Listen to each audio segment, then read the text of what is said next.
सामान्यांच्या न्याय हक्कासाठी पाहत रहा फक्त दखनी स्वराज्य। 22 ऑक्टोबर 2023 रोजी छत्रपती संभाजीनगरच्या तापडिया नाट्य रंगमंदिरामध्ये प्रसिद्ध मराठी कवी ललित अधाने यांच्या माझी गोधडी 56 भुकी या काव्यसंग्रहाचे प्रकाशन प्रसिद्ध चित्रपट कलावंत तथा कवी किशोर कदम उर्फ सौमित्र यांच्या हस्ते संपन्न झाले। कार्यक्रमाच्या अध्यक्षस्थानी मराठवाडा साहित्य परिषदेचे प्राचार्य कौतिकराव ठाले हे होते। प्रमुख अतिथी म्हणून मराठवाडा साहित्य परिषदेचे कार्यवाह तथा ज्येष्ठ साहित्यिक दादा गोरे, अक्षर वाङ्मय प्रकाशनाचे बाळासाहेब घोंगडे यांची विशेष उपस्थिती होती। या काव्यसंग्रहावर डॉक्टर कैलास आंबुरे यांनी प्रास्ताविक केले। डॉक्टर समाधान इंगळे यांनी अत्यंत बहारदार सूत्रसंचलन करत हा कार्यक्रम अत्यंत खेळीमेळीच्या वातावरणात पुढे नेला होता। पाहूयात सविस्तर वृत्त। या प्रसंगी मंचावर माननीय श्रीयुत शरद भिंगारे जे सुद्धा आहेत।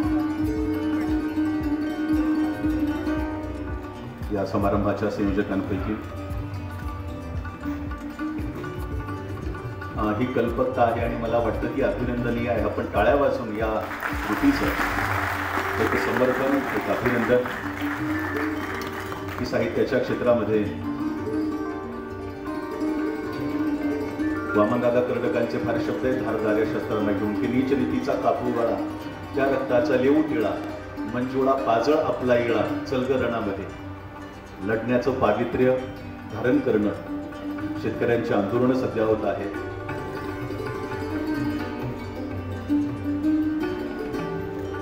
आणि ते सूत्र या कविता आणि आजच्या समारंभाचंही असणार आहे।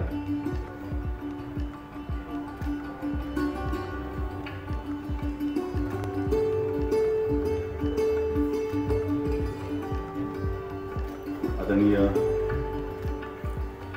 प्राचार्य कौतिकराव ठाले पाटील सर, अध्यक्ष मराठवाडा साहित्य परिषद, कवी सौमित्र अर्थात किशोर कदमजी, ज्यांच्या मार्गदर्शनाखाली डॉक्टर ललित अधाने यांचा साहित्य शिक्षण आणि सांस्कृतिक प्रवास सुरू झाला आणि समृद्ध झाला असे आदरणीय गुरुवर्य डॉक्टर दादा गोरे सर, ज्येष्ठ साहित्यिक तथा मराठवाडा साहित्य परिषदेचे कार्यवाह, या कवितेच्या अनुषंगाने ज्यांची प्रदीर्घ आणि अतिशय मौलिक प्रस्तावना आहे आणि ज्या ज्या कविता संग्रहावरती भाष्य करणार आहेत आणि या कविता संग्रहाच्या निमित्तानं तर अधिक सहकार्य ज्यांचं लाभलं असे दोन मान्यवर समीक्षक, अभ्यासक, प्राध्यापक डॉक्टर अनिरुद्ध मोरे आणि डॉक्टर कैलास इंगळे। डॉक्टर कैलास इंगळे किशोरदादांच्या हस्ते या दोनही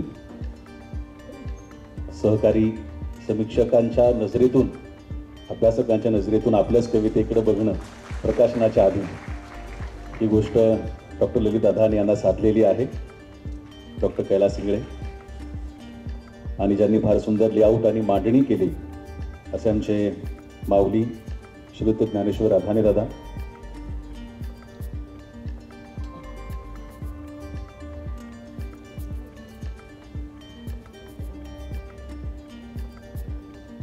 या शहरातही याची नाळ घट्ट आहे असा हा कवी आहे, ज्यांच्या प्रेरणेतून, आशीर्वादातून ही कविता स्फुरलेली अशा त्यांच्या मातोश्री गंगूबाई दगडू अधाने यांना सुद्धा मंचावरती आपण घेऊन यावं मी अशी विनंती करतो। पिता आणि माता अशा दोन्ही भूमिका करणाऱ्या बाई अर्थात या मातोश्रींचं आपण स्वागत करूया। अधाने सरांच्या सहचारिणी डॉक्टर ज्योती अधाने यांचे माता पिता किसनराव साबळे आणि शांताबाई किसनराव साबळे। खरं म्हणजे किसनराव साबळे आणि शांताबाई किसनराव साबळे यांचं आपण अभिनंदन यासाठी करायला पाहिजे। एका कवीला त्यांनी मुलगी दिली नोकरी नसताना, तर ही डेअरिंग लागते यासाठी सुद्धा, साधी गोष्ट नव्हती ती। ज्या काळात कवींची फार थट्टा केल्या जायची अशा काळातली ती गोष्ट होती, पण या जावई कवीनं स्वतःचं काव्य कर्तृत्व सिद्ध केलं आणि मराठीतला एक मान्यवर ग्रामीण कवितेतला चेहरा म्हणून डॉक्टर ललित अधाणे यांचा गौरव मराठी श्रोते आणि रसिक मागच्या 30 वर्षांपासून करत आहे. ही अभिनंदनीय गोष्ट आहे. धन्यवाद. मोर असं लिहितात की कवी ललित अधाणे यांनी कुणबी बाप या पहिल्या कविता संग्रहाच्या रूपाने मराठी साहित्याच्या पटावर कृषिनिष्ठ शेतकरी बाप अधोरेखित केला. तदनंतर माही गोदडी छप्पन भोकी हा त्यांचा दुसरा कविता संग्रह होय. या चिंतनशील संग्रहातील कविता ग्राम जीवनात झालेली पडझड आणि या पडझडीला कारणीभूत असलेल्या घटकांना मुखर करते अशी कविता आहे. आपल्या सर्वांच्या जोरदार टाळ्यांमध्ये आपण या पुस्तकाचं प्रकाशन या ठिकाणी करूया. शेतकरी आंदोलनात बळी पडलेल्या तमाम शेतकरी बांधवांना हा कविता संग्रह समर्पित केलेला आहे आणि जगद्गुरू संत तुकाराम महाराज यांच्या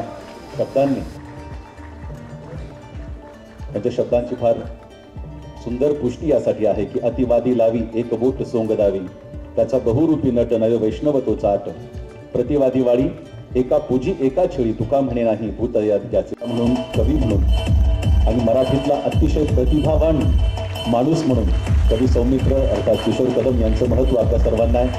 अजून जोरदार टाळ्या वाजून आपण त्यांचं स्वागत करूया, त्यांचं अभिनंदन करूया. आपल्या टाळ्या आपला त्यांचा सत्कार आहे.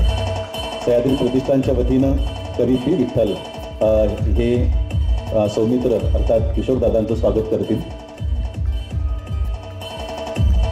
सह्याद्री प्रतिष्ठानच्या वतीनं हे स्वागत आहे.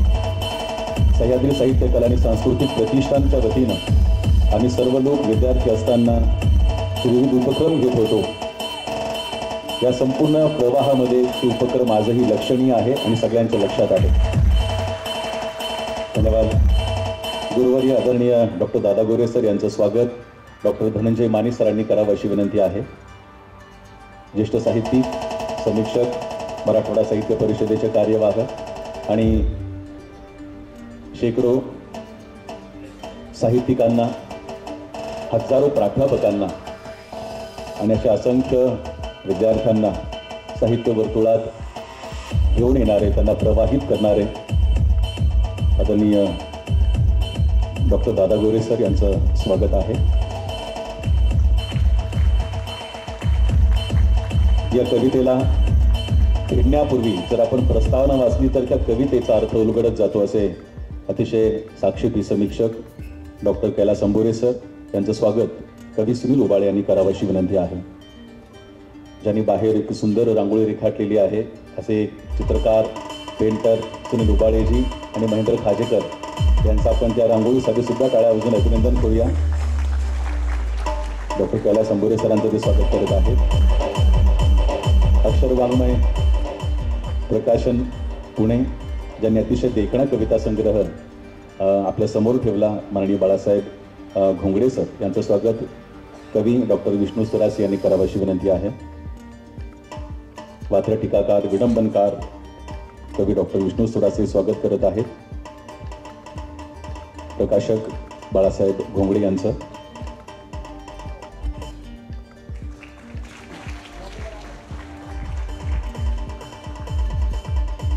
या प्रकाशन समारंभाच्या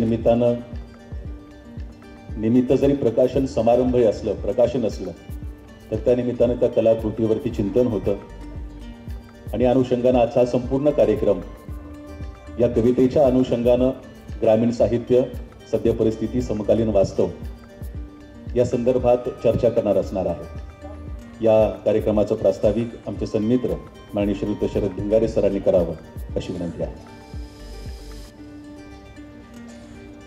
सह्याद्री कला आणि सांस्कृतिक प्रतिष्ठान, छत्रपती संभाजीनगर आणि अक्षर वाङ्मय प्रकाशन पुणे यांच्या संयुक्त विद्यमाने माही गोदडी छप्पन भोकी या कविता संग्रहाच्या प्रकाशन सोहळ्यास उपस्थित सर्व रसिक श्रोते हो. मंचावर उपस्थित आजच्या कार्यक्रमाचे अध्यक्ष माननीय प्राचार्य कौतिकराव ठाले पाटील सर, प्रसिद्ध कवी, गीतकार व सिने अभिनेते माननीय किशोर कदम उर्फ सौमित्र सर, प्रमुख अतिथी माननीय डॉक्टर दादा गोरे सर, अक्षर वाङ्मय प्रकाशन पुणे इथून आलेले माननीय बाळासाहेब घोंगडे सर, या कविता संग्रहावर जे भाष्य करणार आहेत असे समीक्षक आणि साक्षेपी अभ्यासक श्री डॉक्टर कैलास अंबोरे सर, या कविता संग्रह ज्यांच्या लेखणीतून प्रकट झाला आहे ते डॉक्टर ललित अधाने सर आणि इथे जमलेल्या माझ्या बंधू आणि भगिनींनो.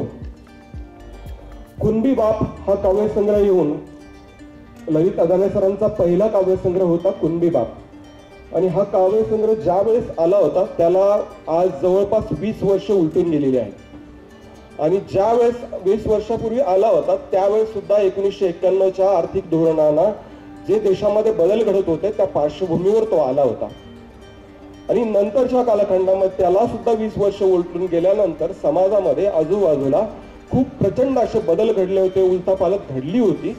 परंतु ही घडलेला बदल, उलथापालथ, शेतीची दुरावस्था, समकालीन वास्तव हे सगळं कुठेतरी विस्कटून गेलेलं आहे आणि ते कुठेतरी साहित्यामध्ये, काव्यामध्ये प्रकट व्हावं अशी ज्यांची तीव्र मनीषा होती आणि तीव्र मनीषासाठी जरी असली की आपल्याला भावतंय ते तात्काळ प्रकट व्हावं अशी सुद्धा कवीची आकांक्षा असते. परंतु आपण जे बोलतो आहे, आपण जे लिहितो आहे ते आपण तपासून घेतलं पाहिजे, त्यासाठी साधना केली पाहिजे आणि ती साधना जवळपास 2 दशकाची म्हणजे 20 वर्षाची आहे. मराठीमध्ये लिखाण करताना घाईघाईने अनेक पद्धतीचं लिखाण होतं परंतु त्याच्यामध्ये कस आणि सार असा नसतो आणि मग अशा वेळेस जे खरं लागतं तो कस आणि सार आपल्याला काहीतरी घेऊन लोकांसमोर यायचं आहे. त्या भूमिकेतून ललित अधाने सरांचा हा माही गोधडी 56 भोगी हा काव्यसंग्रह इथं आलेला आहे.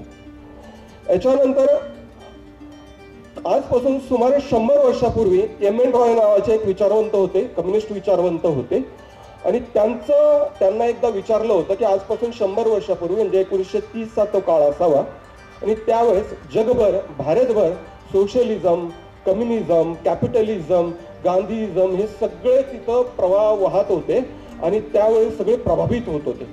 समाज मन त्यांनी ढवळून निघालं होतं. अशा वेळेस M.N. रॉय यांना विचारलं एका पत्रकाराने की स्वातंत्र्योत्तर भारतामध्ये काय टिकेल, कुठल्या प्रकारचा इझम टिकेल असं विचारला प्रश्न. तर M.N. रॉयनी उत्तर दिलं होतं की भारतामध्ये सोशलिझम, कॅपिटलिझम, कम्युनिझम हे काही टिकणार नाही, भारतामध्ये फक्त अपॉर्च्युनिझम टिकेल. आणि तुम्ही गेल्या 100 वर्षामधली वाटचाल बघता असता तर लक्षात येतं की इथं अपॉर्च्युनिझम म्हणजे संधी साधूवाद हाच टिकलेला आहे आणि तोच राहिलेला आहे. आणि मग हे जे 100 वर्षाचा जो कालखंड आहे, गेल्या 20-30 वर्षाचा कालखंड आहे, तो कवितेच्या माध्यमातून आपल्यासमोर कुठेतरी प्रकट व्हायला हवा. या अभिनिवेशातून, या भूमिकेतून ललित अधाने सर आपल्या समोर येतात. दुसरी एक गोष्ट अशी होती की मी ज्यावेळेस कवी सौमित्र यांना जेव्हा विचारतो की त्यांचा पहिला आणि तरीही मी हा तो यांचा पहिला काव्यसंग्रह आला, त्याला उलटून गेले 17 वर्ष आणि त्याच्यानंतर बाऊल हा काव्यसंग्रह आला. तर तो बाऊल काव्यसंग्रह हा सुद्धा 17 वर्षानंतर वंदन करतो. माही गोधडी 56 भोगी या माझ्या काव्यसंग्रहाच्या प्रकाशन सोहळ्याचे अध्यक्ष, ज्यांचे आशीर्वाद आणि कौतुकाची थाप नेहमीच माझ्या पाठीविषयी राहत आलेली आहे, असे मराठवाडा साहित्य परिषदेचे अध्यक्ष आदरणीय प्राचार्य कौतिकराव ठाले सर, ज्यांच्या कवितेने उभ्या महाराष्ट्राला भुरळ घातली, असे महाराष्ट्राचे लाडके कवी, एक संवेदनशील कलावंत, नटरंग, जोगवा, फॅन्ड्री अशा अनेक चित्रपटांमधून ज्यांनी आपल्या कसदार अभिनयाने मराठी मनावर स्वतःचा ठसा उमटवला, ज्यांच्या हस्ते माझ्या काव्यसंग्रहाचे प्रकाशन झाले ते कवी सौमित्र उर्फ किशोर कदम साहेब, ज्यांनी आमच्या व्यक्तिमत्वाला अधोरेखित केलं. विद्यार्थी अवस्थेत असताना मी असेल, पी विठ्ठल असेल, अनिरुद्ध मोरे असतील किंवा विवेकानंद महाविद्यालयामधील हजारो विद्यार्थ्यांच्या पिढ्या ज्यांनी घडवल्या, कधी ते प्रसंगी वडिलांप्रमाणे रागावले आणि रागावून त्यांनी आम्हाला ठणकावलं सुद्धा, तर कधी मायेने कुरवाळलंही सुद्धा, अशी पितृतुल्य गुरुवर्य डॉक्टर दादा गोरे सर, जे माझ्या काव्यसंग्रहावर भाष्य करणार आहेत, ज्यांनी माझ्या काव्यसंग्रहाला अत्यंत सुंदर अशी प्रस्तावना दिली. मराठीतील नव्या पिढीचे अभ्यासक, लिहित्या हातांना नेहमीच बळ देण्याचं काम जे समीक्षक आज करत आहेत, ते माझे परमस्नेही आदरणीय कैलास आंभुरे सर, ज्यांनी माझा कविता संग्रह प्रकाशित केला, ते माझे परममित्र अक्षर वाङ्मय प्रकाशन प्रकाशनचे बाळासाहेब धोंगडे साहेब आणि उपस्थितांमध्ये माझी आई आणि माझे तमाम सर्व मित्रमंडळी. समोर उपस्थितांमध्ये आदरणीय दादा बाबा भान सर आहेत. त्याच्यानंतर खूप सारी मंडळी म्हणजे मदन सर आहेत, लघाणे बापू आहे, आदरणीय दासू वैद्य सर आहे. किती जणांची नावं या ठिकाणी घ्यावीत. उपस्थितांमध्ये सर्व जी आदरणीय मंडळी आहेत त्या सर्वांचं मी मनापासून स्वागत करतो. एवढंच काय तर विविध शहरांमधून विविध गावांमधून माझं सर्व गोतावळा साहित्यस्नेही गोतावळा या ठिकाणी आज एकत्र आलेला आहे. माझे सर्व वर्गमित्र 10वीचे असतील, 12वीचे असतील किंवा ग्रॅज्युएशनचे असतील, MAचे असतील, सर्व वर्गमित्र माझे सर्व विद्यार्थीसुद्धा आज या ठिकाणी उपस्थित आहे.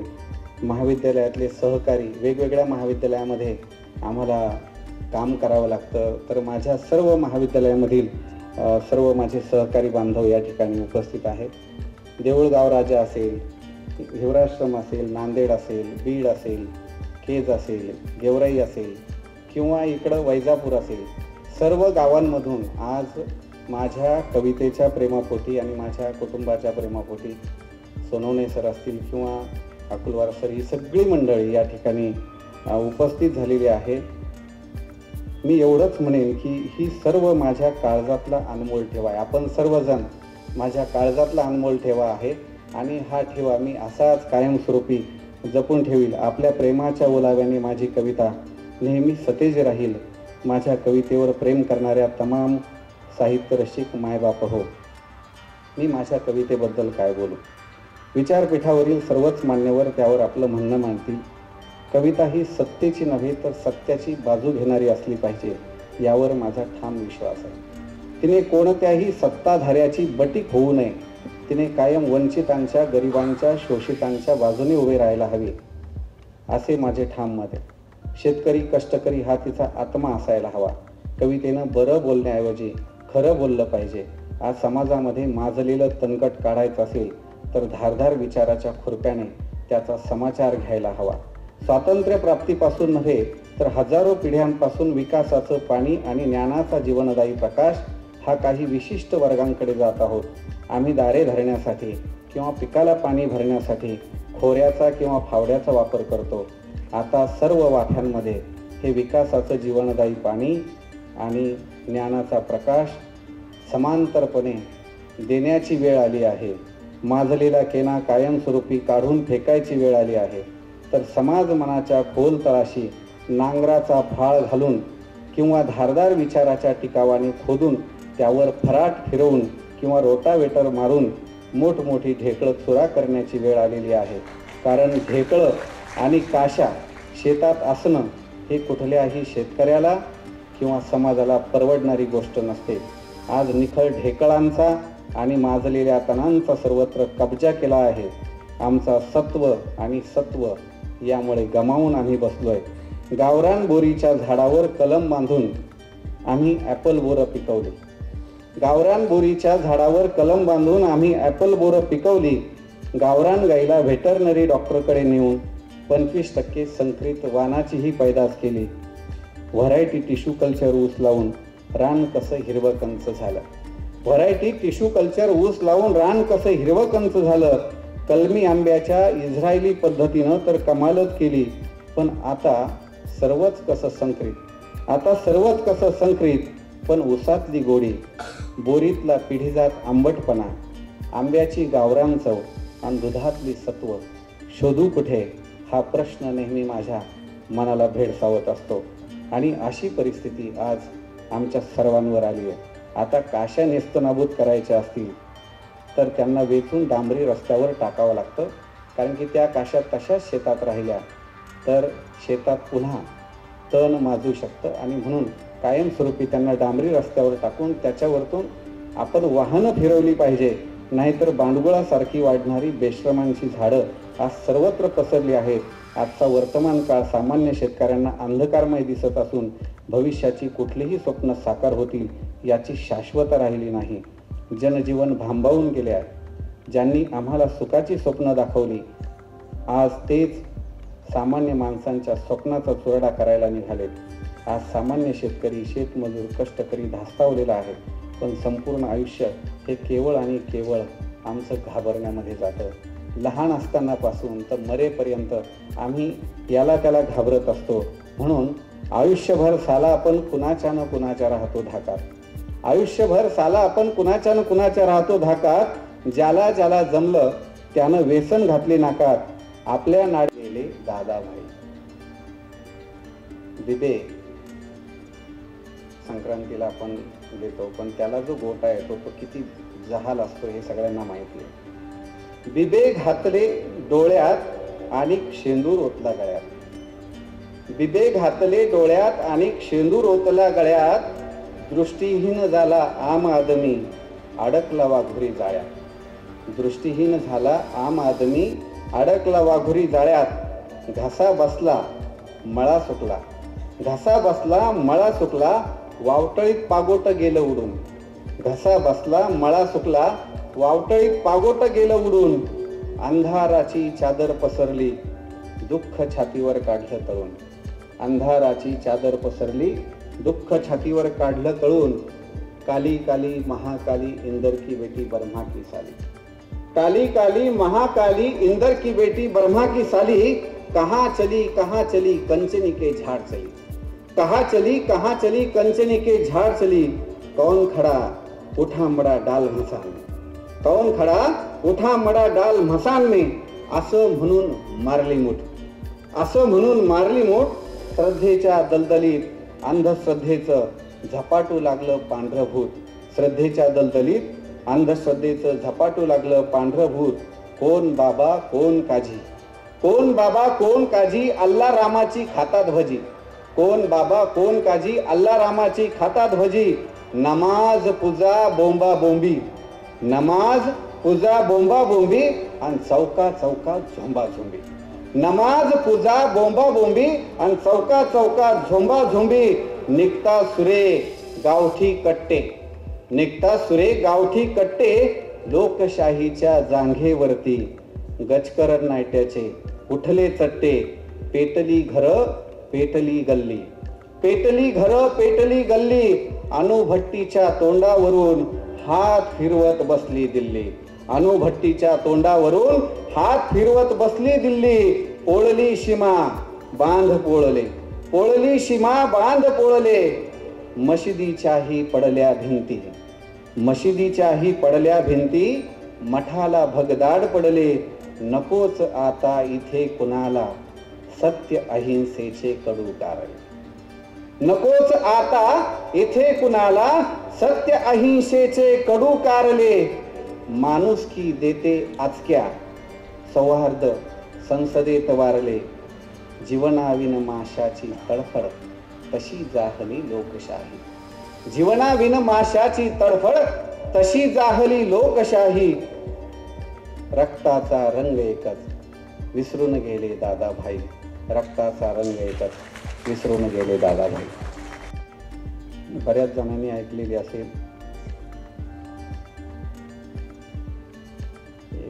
माणसांचा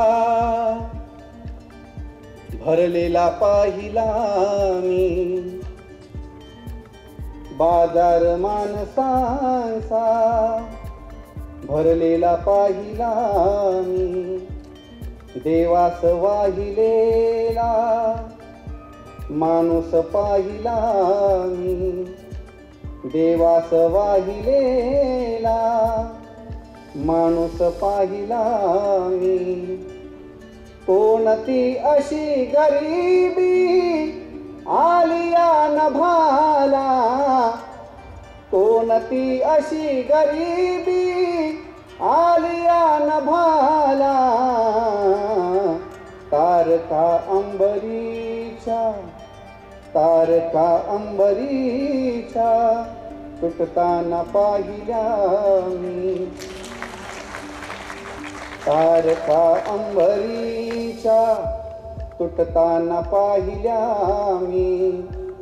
आदर्श मूल्य जानी तुडविली पायाखाली. आदर्श मूल्य जानी तुडविली पायाखाली. सत्कार तयांचे होताना पाहिले मी, सत्कार तयांचे होताना पाहिले मी. पूर्वीचे राजे किती उदार होते आणि आज आम्ही काही जरी मागायला गेलो तर आमचे काय हाल होतात सर्वसामान्य माणसांचे, हे काही वेगळं सांगायला नको. मागण्यास काही गेलो राजमहाली, मागण्यास काही गेलो राजमहाली, माझेच हात तेथे, माझेच हात तेथे छाटताना पाहिले मी, माझेच हात तेथे छाटताना पाहिले मी. स्वातंत्र्य मिळे परंतु मेंदूत पुरी गुलामी, स्वातंत्र्य मिळे परंतु मेंदूत पुरी गुलामी. हा खेळ सोंगट्यांचा, हा खेळ सोंगट्यांचा माकडात पाहिला मी. बाजार माणसांचा भरलेला पाहिला मी, भरलेला पाहिला मी, भरलेला. फुलेंचा फोटो बघाल तर दिसणार नाही, परंतु शेतकऱ्याचा आसूड कविता संग्रहाच्या मुखपृष्ठावरती आहे. आमच्या आंदोलनात महात्मा फुले सुद्धा आहेत. खरं म्हणजे फुले शाहू आंबेडकर यांना टाळून शेतकऱ्यांचं आंदोलनही आणि शेतकऱ्याची कविताही पुढे जाता कामा नये. आणि अधाने सरांनी या निमित्तानं या कवितेला फुले शाहू आंबेडकरांचा विचार दिला. आपण टाळ्या वाजून त्यांचं मनापासून अभिनंदन या ठिकाणी करूया. आणि या कविता संग्रहाला मी आधी सांगितल्याप्रमाणे की भेटण्यापूर्वी तुम्ही कविता संग्रहाची जी प्रस्तावना आहे, अतिशय सुंदर प्रस्तावना कविता संग्रहावरती आहे. तर अतिशय महत्त्वाचे अभ्यासक समीक्षक डॉक्टर कैलास अंभोरे सर, मी यांना विनंती करतो की आपण या कविता संग्रहाच्या अनुषंगानं भाष्य ठेवावं. साहेब घोंगडे, ज्यांच्यामुळे आपण सर्वजण या ठिकाणी उपस्थित आहोत, असे कवी ललित अधाने, ज्यांनी या ठिकाणी अतिशय समर्पक प्रास्ताविक केलं, ते माननीय शरदजी भिंगारे. उपस्थित मान्यवरांमध्ये अनेक नावं घेता येऊ शकतील, सर्वांचं स्थान माझ्या हृदयात आहे. परंतु त्यापैकी काही, अर्थात सह्याद्री प्रतिष्ठानची ज्यांनी स्थापना केली ते समीक्षक कवी पी. विठ्ठल, आदरणीय बाबा भांड, प्राध्यापक दासू वैद्य, श्रीधर नांदेडकर, उत्तम भावस्कर, प्राचार्य शिवाजीराव मदन, उपस्थित आपण सर्व मान्यवर बंधू भगिनींनो. खरं तर एक उत्तम कविता ललित अधाने यांनी गायलेली आहे आणि त्यानंतर एक कविता सादर केलेली आहे. आणि त्यांच्या सादरीकरणानंतर मला बोलायचंय, कवितेवरती भाष्य करायचंय. अर्थात आशुतोष पाटील या ठिकाणी नसले तरी मी तुम्हाला छळणार नाही, हे पहिल्यांदाच सांगतो. माही गोधडी 56 बोकी हा कवी ललित अधाने यांचा दुसरा कविता संग्रह. अर्थात या कविता संग्रहाचं मुखपृष्ठ आपण पाहिलं तर तिथपासनं ते कविता संग्रहाच्या निर्मितीमध्ये अतिशय जीव ओतून कवी आणि प्रकाशक या दोघांनी घेतलेली मेहनत आपल्याला लक्षात येते. त्या पलीकडे जाऊन कवी ललित अधाने यांचा हा कविता संग्रह तब्बल 21 वर्षांनी प्रकाशित होतोय. त्यांचा पहिला कविता संग्रह कुणबी बाप हा महाराष्ट्र राज्य साहित्य संस्कृती मंडळाच्या अनुदानातून प्रकाशित झालेला होता. आणि त्यावेळी मला आठवतं की प्राचार्य रारम बोराडे उपस्थित होते आणि ते नेहमी एक वाक्य त्यांच्या भाषणामधून म्हणायचे की ललित अधाने यांचा कुणबी बाप नावाचा कविता संग्रह प्रकाशित झाला. आणि त्यावेळी मला बऱ्याचदा असं विचारण्यात आलं की हे काय शीर्षक असतं का म्हणे. शीर्षक कसं असतं म्हणजे कुणबी बाप. बोराडे सर नेहमी सांगायचे किंवा सांगतातही की कोणी बी बाप अशा पद्धतीनं त्याचा अर्थ घेतला गेला. आता हा दुसरा कविता संग्रह आहे, माही गोधडी 56 भोकी. इथे देखील अनेकांना आक्षेप असू शकतो. बऱ्याच जणांना हे शीर्षक जे आहे ते अश्लीलही वाटू शकतं, परंतु तसं नाहीये. खेड्यापाड्यातल्या माणसांच्या जगण्याचा तो भाग आहे आणि बोलीतलं येणारे जे शब्द आहेत, आपण प्रमाण भाषेमध्ये छिद्र हा शब्द म्हणत असू, परंतु ज्यावेळी कपड्यांना छिद्र पडतं तिथे भोक हा शब्दच उपयोगला जातो. किंवा भिंत पडली, अर्धी भिंत पडली, पावसानं भिंत खचली तर तिथं भगदाड पडलं, अशाच प्रकारचा शब्द आपण उपयोजतो. आणि त्यामुळं मला वाटतं की या ठिकाणी जे काही बोललं जातं की या कवितेच्या संदर्भामध्ये हे शीर्षक श्लील आणि अश्लील अशा प्रकारचा वाद होण्याचा प्रश्नच नाही.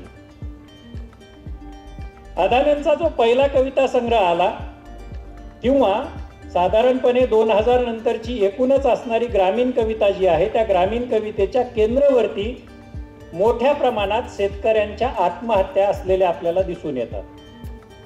साधारणतः मे 1986 महाराष्ट्रामध्ये पहिली शेतकऱ्याची आत्महत्या झाली साहेबराव करपे यांची. तेव्हापासून ते आत्तापर्यंत म्हणजे काल रात्रीपर्यंत देखील या आत्महत्या थांबलेल्या नाहीये.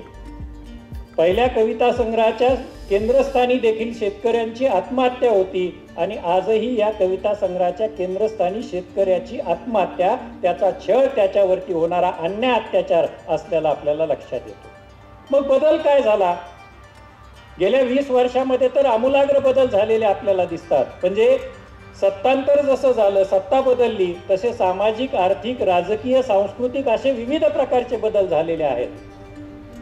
हे सगळं जरी बदललेलं असलं, राजकीय, धार्मिक, सांस्कृतिक, सामाजिक, आर्थिक ह्या सगळ्या दृष्टिकोनातून टोकदार अशा प्रकारचे बदल जरी झालेले असले तरी शेतकऱ्यांचं जीवन मात्र बदललेलं नाही. हे या कविता संग्रहातून अधोरेखित होताना आपल्याला दिसतं. या कविता संग्रहामध्ये 56 कविता आहेत. अर्थात या शीर्षकाच्या संदर्भामध्ये मी बोलणार नाही की 56 भोकी अशा पद्धतीनं, कारण याला सांस्कृतिक संदर्भ आहे.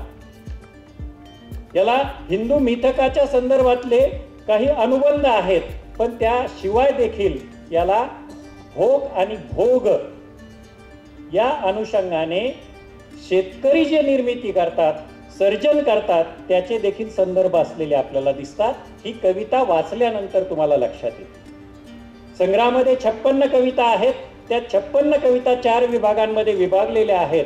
पण जरीही या 56 कविता असल्या तरी मला वाटतं ह्या कविता 56 नाहीत, तर ही एक दीर्घ कविता आहे.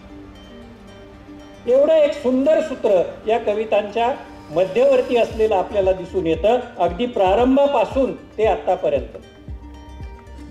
या ठिकाणी बोलत असताना, प्रास्ताविक करताना भिंगारे साहेबांनी उल्लेख केला. मी माझ्या प्रस्तावनेमध्ये देखील अगदी सुरुवातीलाच त्या गोष्टींचा उल्लेख केला की साधारणपणे 1920 ते 2020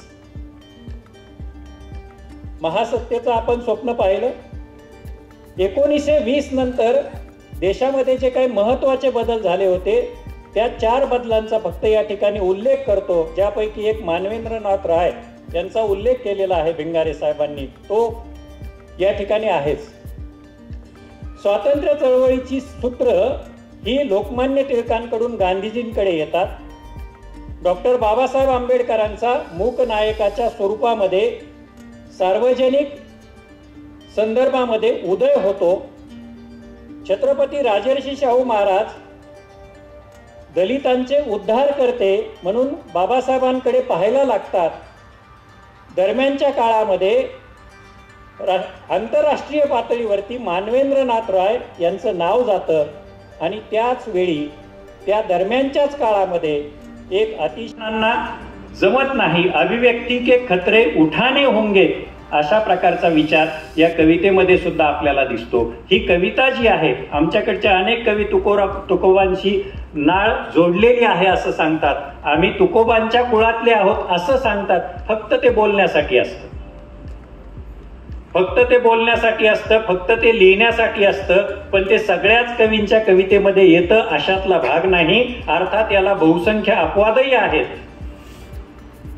पण खऱ्या अर्थाने मऊ मेनावून वज्रदास आम्ही अशा प्रकारचा तुकोबांचा असणारा विचार जो आहे तो या कवीच्या आणि कवितेच्या मुळाशी असलेला आपल्याला दिसतो. त्यासोबतच नामदेव ढसाळांच्या विद्रोहाची भाषा कवितेमध्ये ज्या प्रकारची येते त्या प्रकारची भाषा या ठिकाणी या कवितेमध्येही येताना दिसते. शेतकऱ्यांचा हरवलेला चेहरा जो आहे त्याविषयी कवी काय म्हणतो पहा.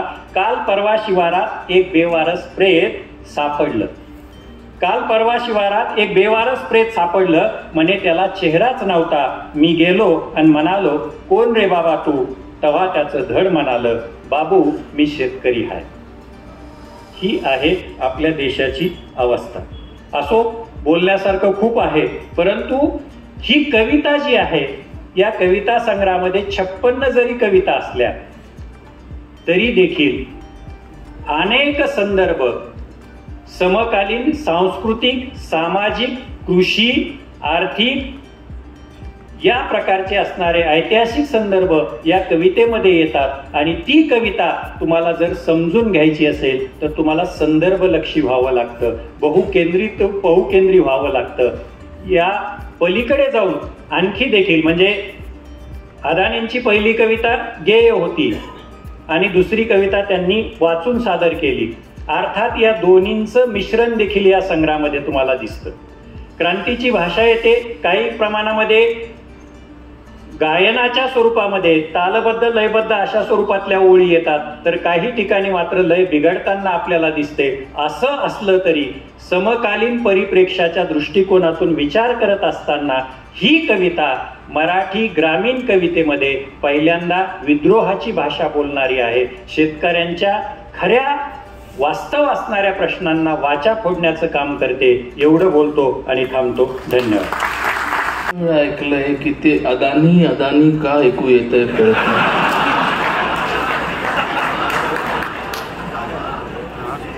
अदाने आणि अदानी हे कुठेतरी एकमेकांना टकरावून गेलेले आहेत. आणि अदाने आपले ललित अदाने हे शेतकऱ्यांचं दुःख, शेतकऱ्यांची मातीची कविता, त्यांचं जगणं घेऊन येतात.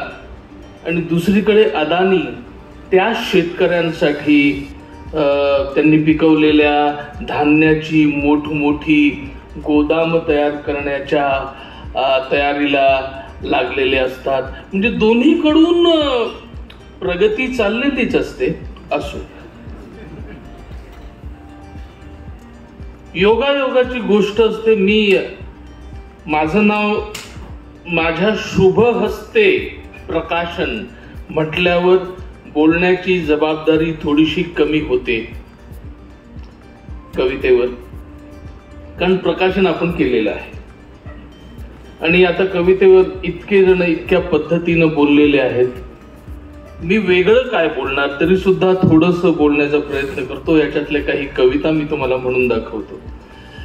पण मी जेव्हा विचार केला आता बसल्या बसल्या की मला इथे याचं प्रकाशन करण्यासाठी येणं हा योगायोग आहे किंवा नशिबातच असतं.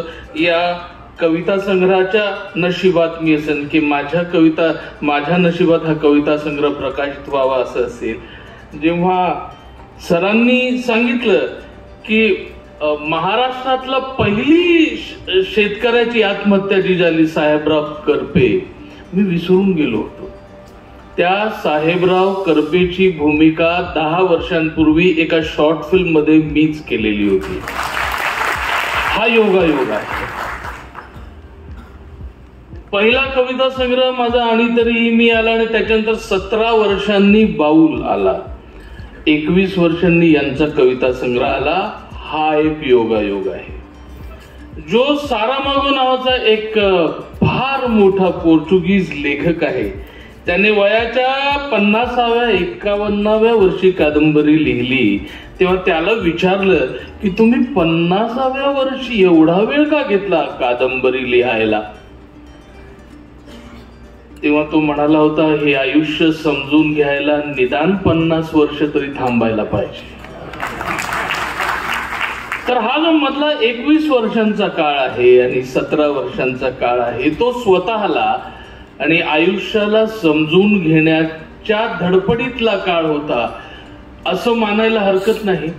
आणि म्हणूनच तितका वेळ घेऊन आजूबाजूचं भोवताल पचवून जे काय चाललेलं आहे त्याची आतमध्ये नांगरणी करून जे काय खत तयार होतं ते सडवून त्याच्यातनं उगवून स्वतः भाजून कोळपून नंतर काही वर्षांनी आम्ही काही कविता घेऊन आलेलो आहे. आणि त्याच्यामधली हा एक योगायोग मला वाटला. कविता अदाने सरांच्या ज्या प्रकारच्या आहेत त्याबद्दल बरंच बोललं गेलेलं आहे. शेतकऱ्यांची सगळी दुःख त्यांनी कवितेत मांडलेली आहेत. आज म्हणजे मी 10 वर्षापूर्वी पहिला आत्महत्या केलेला शेतकरी साहेबराव करपे मी केलेला होता. त्याच्या आधी 10 वर्ष आधी शेतकऱ्याबद्दल गावगाडा ही पुस्तकं, शेतकऱ्याची दुःख सगळं वाचलेलं होतं.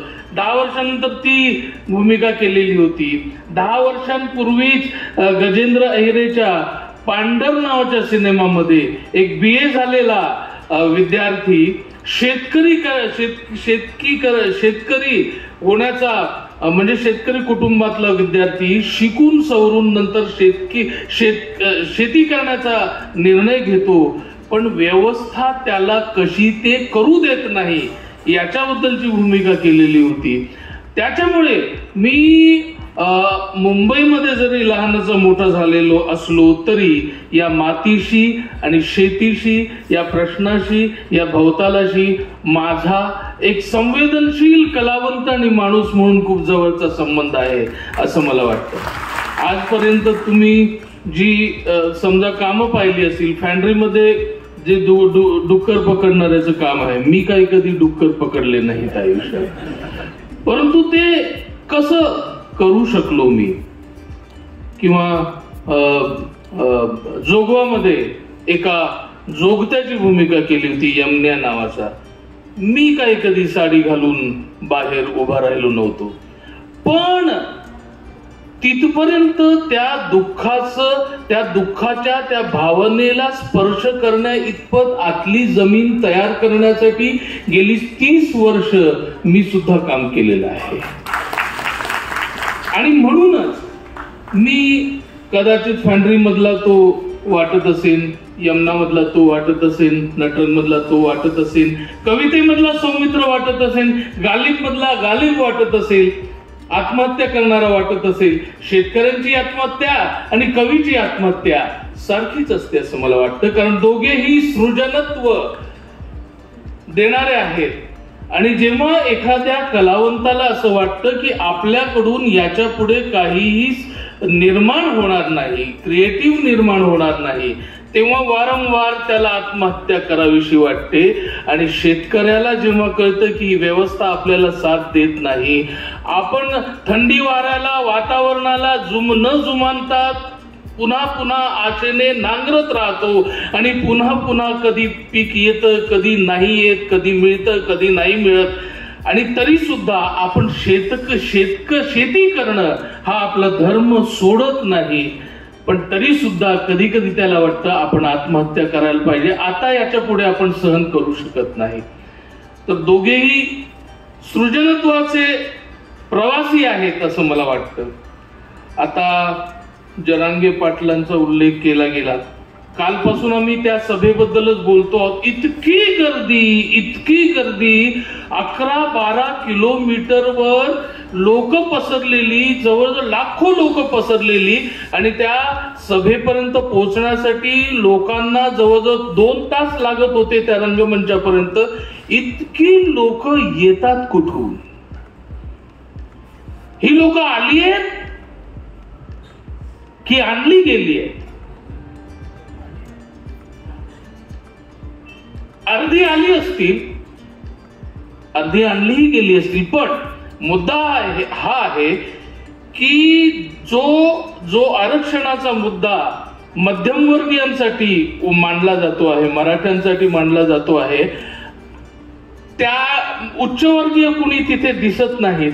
आणि मध्यमवर्गीयांना जी झळ पोचते आहे ते सगळे स्वतःहून आलेले दिसतात आहेत आणि त्यांच्यातलं इन्स्टिंक्ट त्याच्यामध्ये दिसत आहे. ही एकीकडे गोष्ट असली तरी त्याला प्रत्युत्तर म्हणून दुसरीकडे दुसरं आंदोलन निर्माण केलं जात आहे, तिसरीकडे तिसरं आंदोलन निर्माण केलं जात आहे.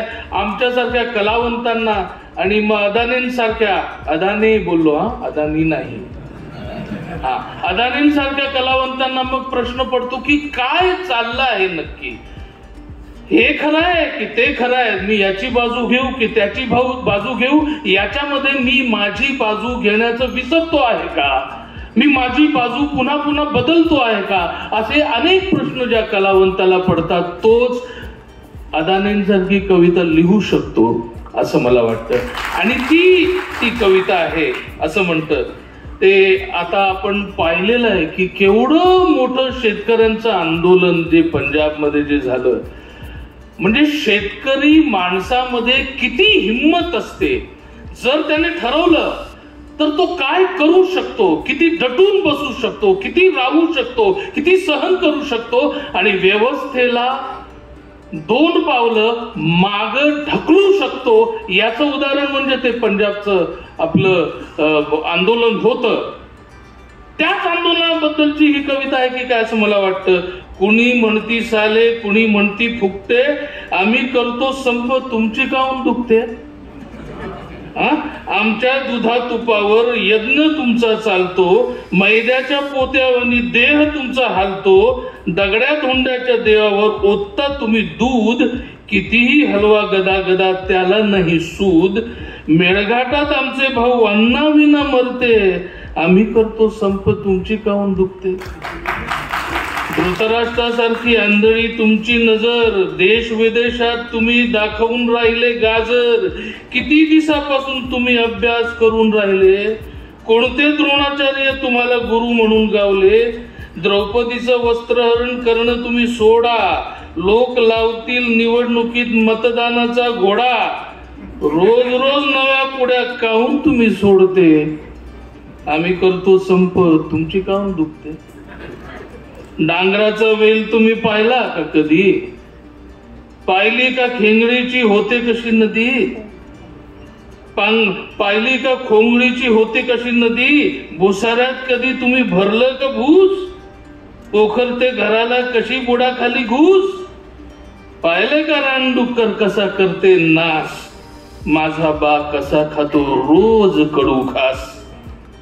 विसरू नका तुमची गाडी धावते आमच्या घामावर, सेन्सेक्सचा पारा चढतो आमच्या कच्च्या मालावर, तरी आमच्या नावानं तुम्ही बोंब बोंब करते, आम्ही करतो संप, तुमची काहून दुखते. साहेब थोडं मळ्यात चला, साहेब थोडं मळ्यात चला, कुळव हाती धरू, कपाशीच्या झाडाला आळ थोडं करू, अद्रकीच्या बेडाला ड्रिप मधून देऊ खत. पहा कशी तुमची ही बँकेमध्ये वाढते पत, सांगा ना हो गाईमध्येच असतो का हो देवदूत, शेळ्या मेंढ्या कोंबड्या म्हशीत असतं का हो भूत. तुमच्या आमच्या सर्वात देव ठासून ठासून भरला, मग इतर सारं सोडून गाईतच कसा शिरला, इतर सारं सोडून गाईतच कसा शिरला. 33 कोटी देव फक्त तुम्हालाच कसे दिसते, आम्ही करतो संप, तुमची काहून दुखते. दुष्काळात भाकड गाई तुम्ही पहा पाळून, चारा पाण्यासाठी जरा पोट पहा जाळून, मंगळसूत्र विकून देवा पेरून पहा तूर, मग कळेल डोळ्यात कसा येतो पूर. हाडांची काढण रक्ताचं होतं पाणी, तेव्हा कुठं फुलत जाते तुकोबाची अभंगवाणी. सालो मालो भट्टांचे धंदे करा बंद, माणुसकी जपण्यासाठी हृदय करा रुंद. मग पहा गाव कसं डोक्यावरती घेते, तुम्ही करतो संप, आम्ही करतो संप, तुमची काहून दुखते, आम्ही करतो संप. अशा शेतकऱ्याची कविता लिहिणारे दुःख कारण ते स्वतः शेतकरी आहेत. 1.5 एकर केवळ तुकड्यावर त्यांनी हे सगळं साम्राज्य निर्माण केलेलं आहे. आणि आता सरांनी सांगितलं की विद्रोहाचा हा जो सूर आहे मराठी कवितेत, ग्रामीण कवितेमध्ये शेतकऱ्याचा विद्रोहाचा सूर जो आहे तो फार कमी प्रमाणात आहे. एक आमचा प्रकाश होळकर नावाचा मित्र आहे, एक इंद्रजित भालेराव आहे, श्रीकांत देशमुख आहे, आणखीन काही कवी आहेत. आणि आता ह्या काळामध्ये तुमची ही कविता आणि आता हे आंदोलन चालू असताना हा संग्रह येणं, म्हणून याला जास्त महत्व आहे असं मला वाटतं. शेतकरी शिकला आणि शिकल्यानंतर सुद्धा त्याला हतबल वाटलं आणि हातातली शेतीची अवजारं टाकून तो पेनानं लिहिण्याच्या हतबलतेपर्यंत पोहोचला. आणि हतबलतेमधून सुद्धा त्याला बळ मिळतं. पेनांची टोकं वावरातून पेनांची टोकं येऊ लागलीत वर कोंबाऐवजी, वावरातून पेनाची टोकं येऊ लागलेत वर कोंबाऐवजी. हे पाहून लोक वस्त्र पुरवणाऱ्या कृषीवलालाच नंगे करण्याची भाषा बोलू लागलेत. काळ रात्री अंधाराचा सामना करावयास चेतली पडती शिवारात तर लोक अंधाराला भोकं पडल्याची आवई उठवून बोंब ठोकू लागलेत. गव्हाच्या उंब्यातून जीवन रसाऐवजी धावू लागला क्रांतिकारी अग्निलोळ तर लोक एक्साइट होऊन करू लागले कल्लोळ. आणि त्रागा सवलती बंद होतात की काय म्हणून. जेव्हा कविताच झाली शेतीच्या आरक्षणाची भाषा तर जातीच्या आरक्षणाचे समर्थक एकत्र येऊन उतरलेत रस्त्यावर आणि म्हणू लागलेत पोशिंद्यांच्या पोटाला डागण्यात द्याव्या लागतील.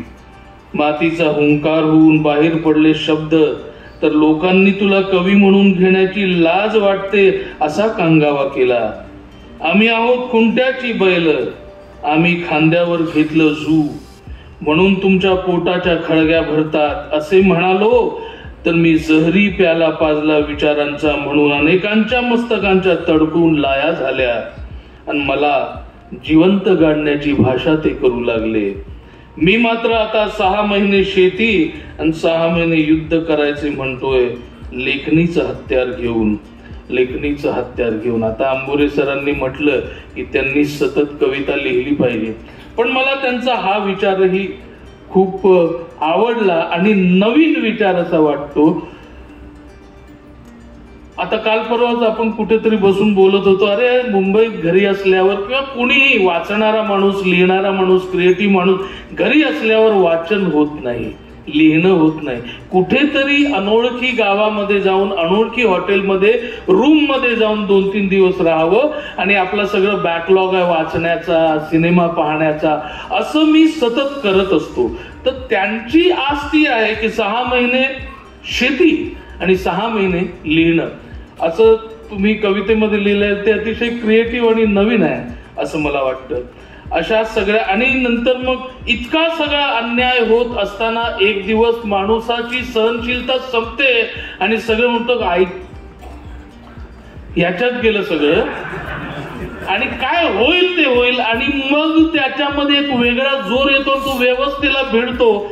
त्याच्यातला एक भाग आहे. आणि त्याच्यानंतर एक जण म्हणाला शेतात राम नाही, एक जण म्हणाला शेतात राम नाही, मग वर्षानुवर्ष बाप रानात काय हुडकतोय, वर्षानुवर्ष बाप रानात काय हुडकतोय. अशा सगळ्या कविता काल परवा तिकडे नांगरून काढावं मन काढून टाकावं तणकट, नांगरून काढावं मन काढून टाकावं तणकट, खरपून टाकावेत विकार करून टाकावेत तडीपार. म्हणजे ठोक्याला वाव नको, कसपटाला भाव नको, मग कुठलं बंधन नाही, चंदनाशिवाय इंधन नाही. रक्तपात आणि हिंसाचार होऊन जावा दूर, रक्तपात आणि हिंसाचार होऊन जावा दूर, गाव शिवारात यावा माणुसकीचा पूर. म्हणून नांगरून काढावं मन काढून टाकावं तणकट, खुरपून टाकावेत विकार करून टाकावेत तडीपार, करून टाकावेत तडीपार. मला या समारंभाला, या प्रकाशन समारंभी माझ्या हस्ते एवढं चांगलं पुस्तक प्रकाशित केलं, तुमच्याशी संवाद साधण्याची संधी उपलब्ध करून दिली, याबद्दल मी तुम्हा सगळ्यांचा खूप खूप आभारी आहे. धन्यवाद. थँक्यू. सगळी शुभेच्छा द्या.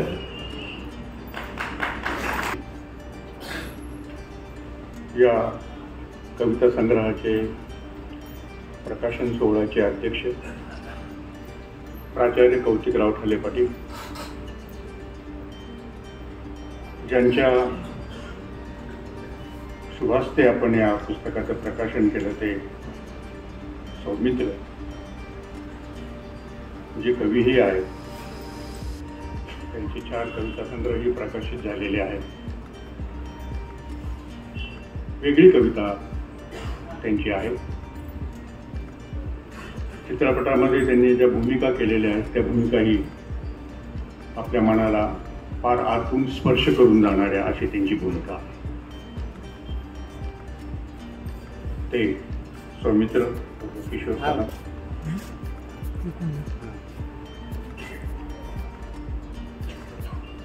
या ठिकाणी ज्यांनी प्रस्तावना लिहिली आणि नुकतंच आपण त्यांचं भाषण ऐकलं.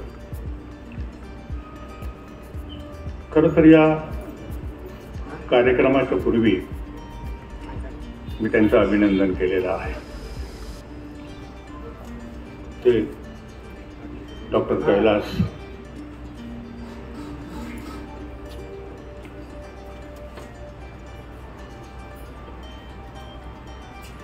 आंबोरे. खरं तर त्यांनी जी प्रस्तावना या ठिकाणी लिहिलेली आहे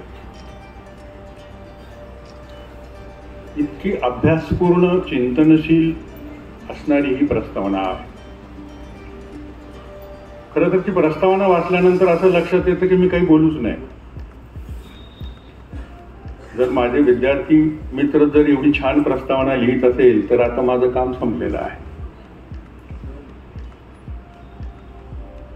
पण माझ्यावरती एक वेगळी जबाबदारी आमचे कवी मित्र ललित आधाने यांनी टाकलेली आहे. या ठिकाणी उपस्थित असणारे शरद भिंगारे, आमचे प्रकाशक मित्र डोंगले, ललित आधानेची आई आणि माझी आई गंगूबाई दगडू आधाने. माझ्या आईचंही नाव गंगूबाईच होतं.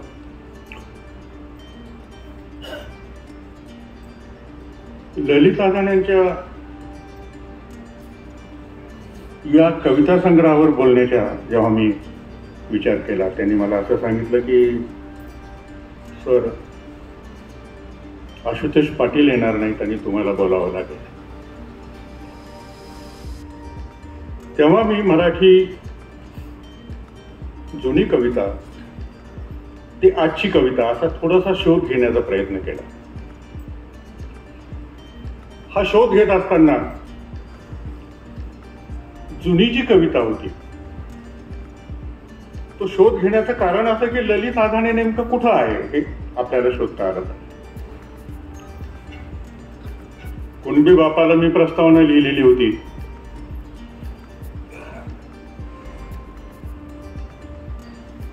त्या प्रस्तावनेच्या नंतर जवळजवळ 20 वर्षांनी हा कविता संग्रह आलेला आहे.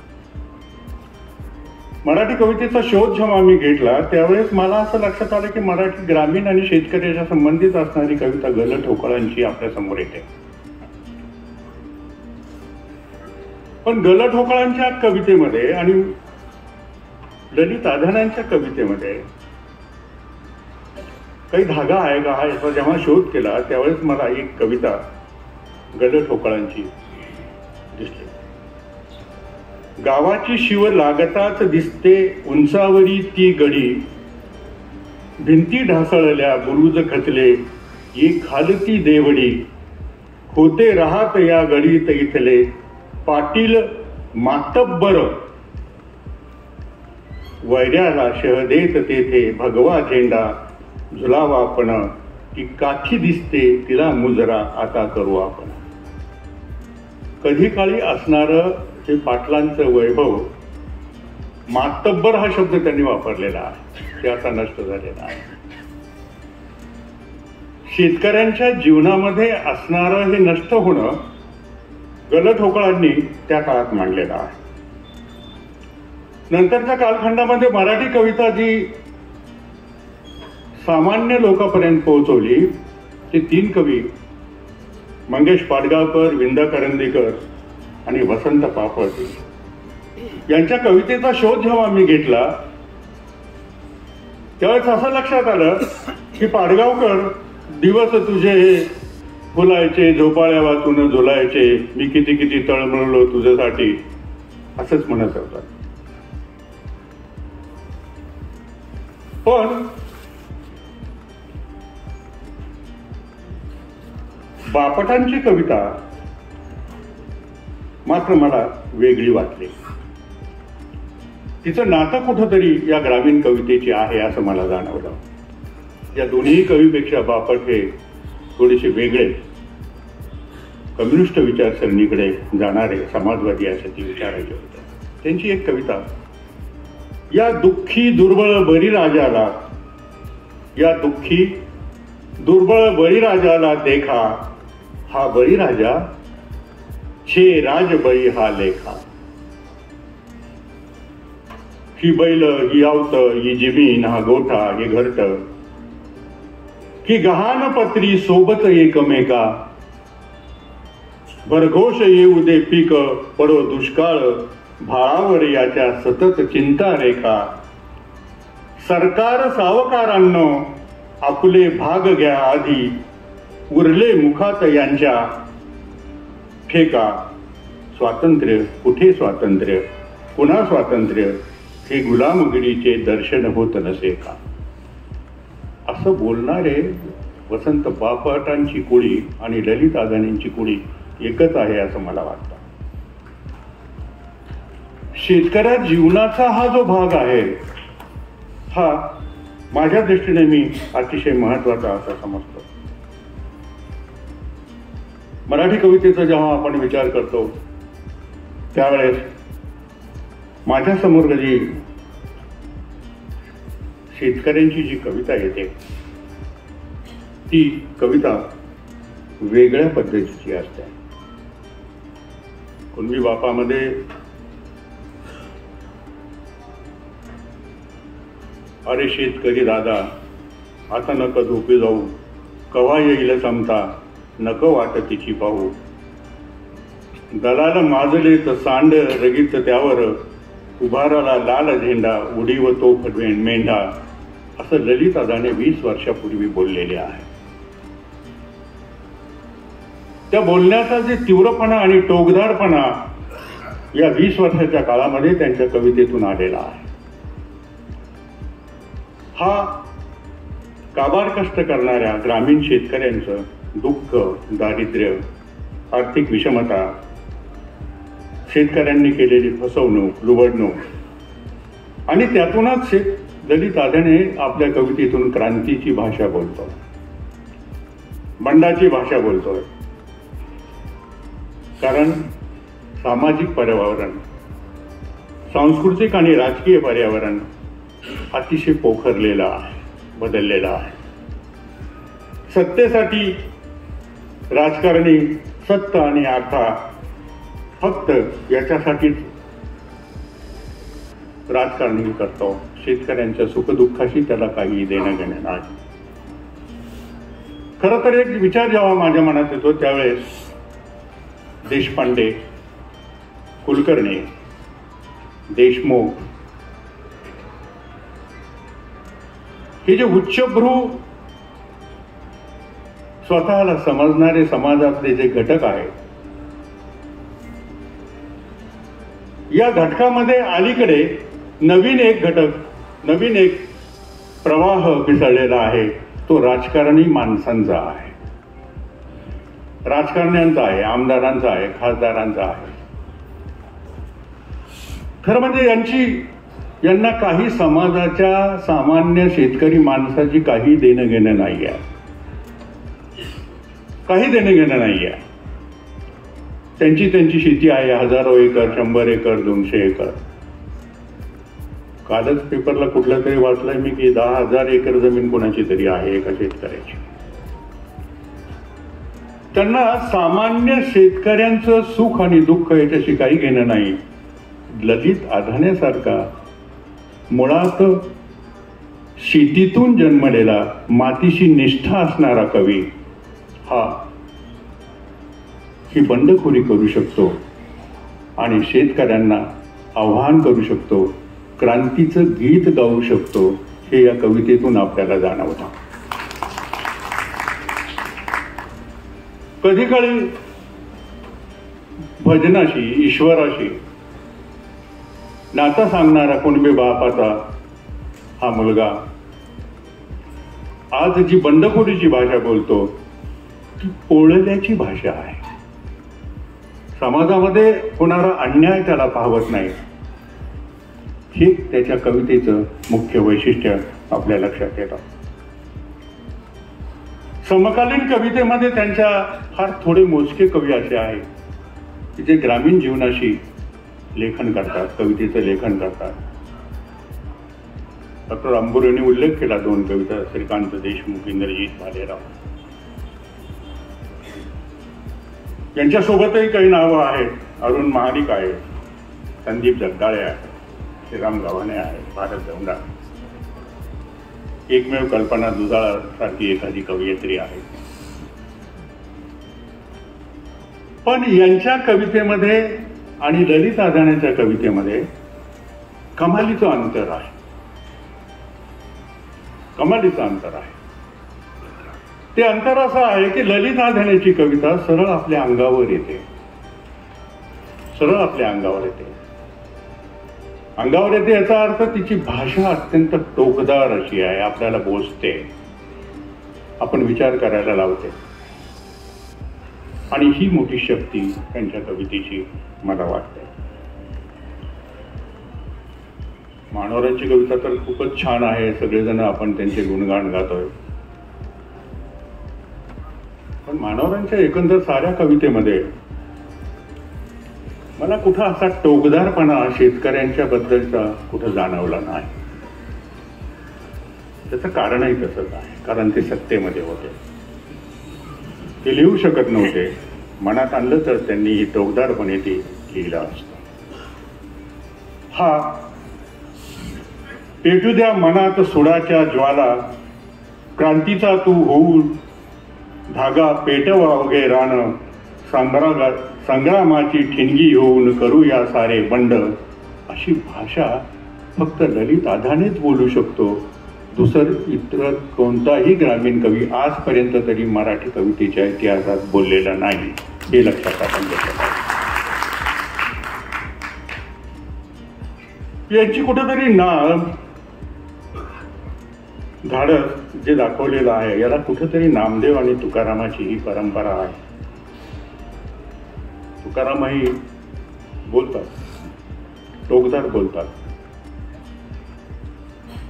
तुकारामाची एक कविता, भले त्याशी देव गांडीची लंगोटी, नाठाळाच्या माथी मारू काठी.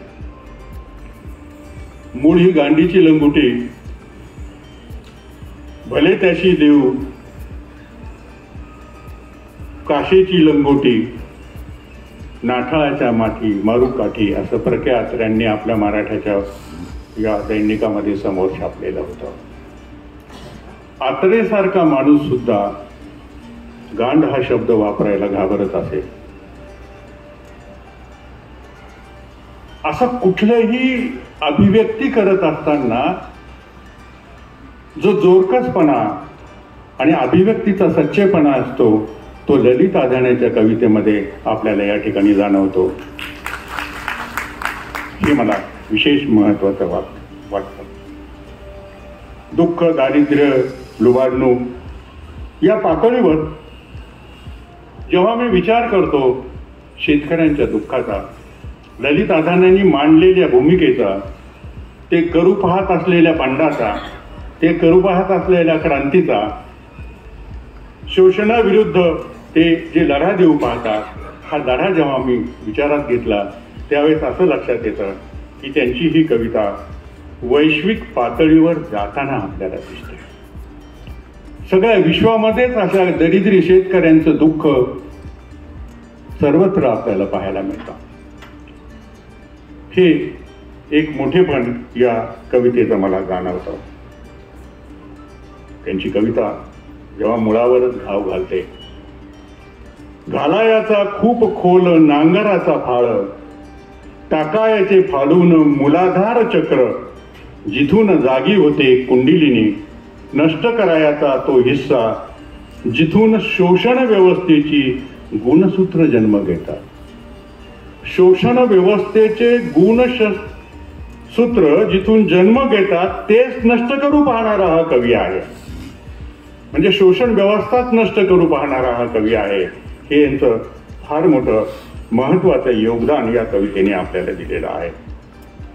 शेती हा सामना शेतकऱ्यांचा नुसता जीवनधर्मच नाही, तर हा त्याचा आत्मा आहे, ही जाणीव ही कविता आपल्याला व्यक्त करते. अलीकडे जरांगे पाटलाचा जर आपण विचार केला तर यांच्या पाठीशी कोण आहेत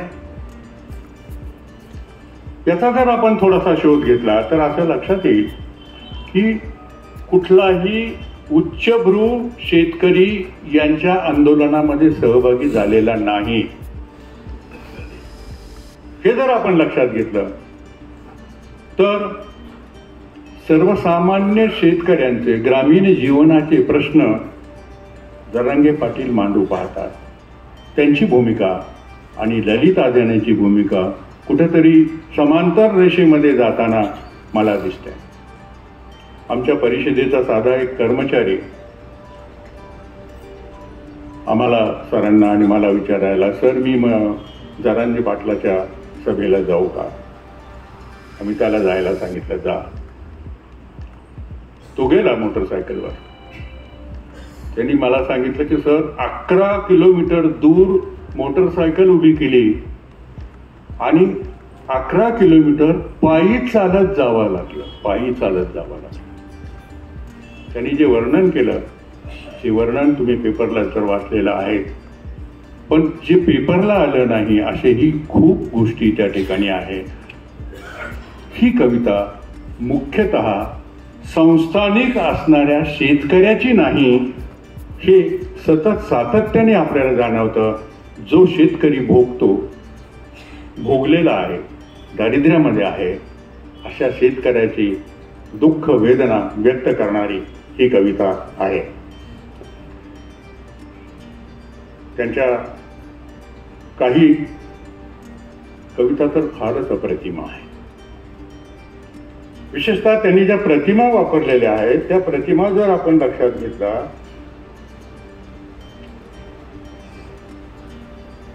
कुठून या प्रतिमा त्यांच्या मनात आल्या असतील. जो माणूस शेतीमध्ये राबतो, ज्याची शेतीमध्ये नाळ आपली जुळलेली आहे, शहरात राहून सुद्धा ज्यांनी आपल्या शेतीची नाळ तोडलेली नाही, असाच एखादा कवी अशा प्रतिमा वापरू शकतो. ती कवितेच्या 4 ओळी मी तुम्हाला त्यांच्या सांगतो. रान सार माजले नांगरून काढू, रान सारे माजले नांगरून काढू, मस्तवाल कुंद्याला मुळातून उखाडू, वखरून जन्मत काढूया वसान, काशा धसकटांना दाऊ एकदा स्मशान. या ज्या प्रतिमा आहेत या प्रतिमाचा जर आपण उकल केली तर एक आजचं भयान वास्तव आपल्या लक्षात येईल. रान सार माजडले, हे सगळं परिसर, हे पर्यावरण सगळं माजलेलं आहे, माजडलेलं आहे. हे नांगरून काढूया, नांगरून काढायचं हे नकोय आम्हाला. सगळं खालची माती वर, वरची माती खाली अशी करून त्याला आम्ही पुन्हा नव्याने पेरणीसाठी तयार करूया. मस्तवाल कुंद्याला मुळातून, मस्तवाल कुंदा मुळातून उकडून टाकू, जो वाढलेला आहे समाजामध्ये. हे जे राजकारणी आहे, शेतकऱ्याचं शेतीचं शोषण करणाऱ्या ज्या ज्या काही अवस्था आहेत, ज्या ज्या प्रत्यय आहेत, ज्या संस्था आहेत, त्या मुळातून आम्हाला उखडून टाकायच्या आहेत. वखरून जन्मन काढूया वसन, जे खाली वसन निघतं ते काढून टाकू, काशा धसकाटांना जाऊ एकदा स्मशाना. असा हा प्रतिमेत शेतीच्या प्रतिमेत, शेतकऱ्यांच्या प्रतिमेमध्ये, शेतीविषयीच्या प्रतिमेमध्ये जेव्हा बोलतो त्यावेळेस ललित अधाण्यांची कविता ही मला श्रेष्ठ दर्जाच्या पातळीवर जाताना दिसते. एक मुद्दा त्यांच्या गद्यप्रायतेच्या बाबतीमध्ये अलीकडे आपण बरेच जण बोलतो, पण अलीकडे सगळीच कविता जवळपास गद्य झालेली आहे असं मला वाटतं.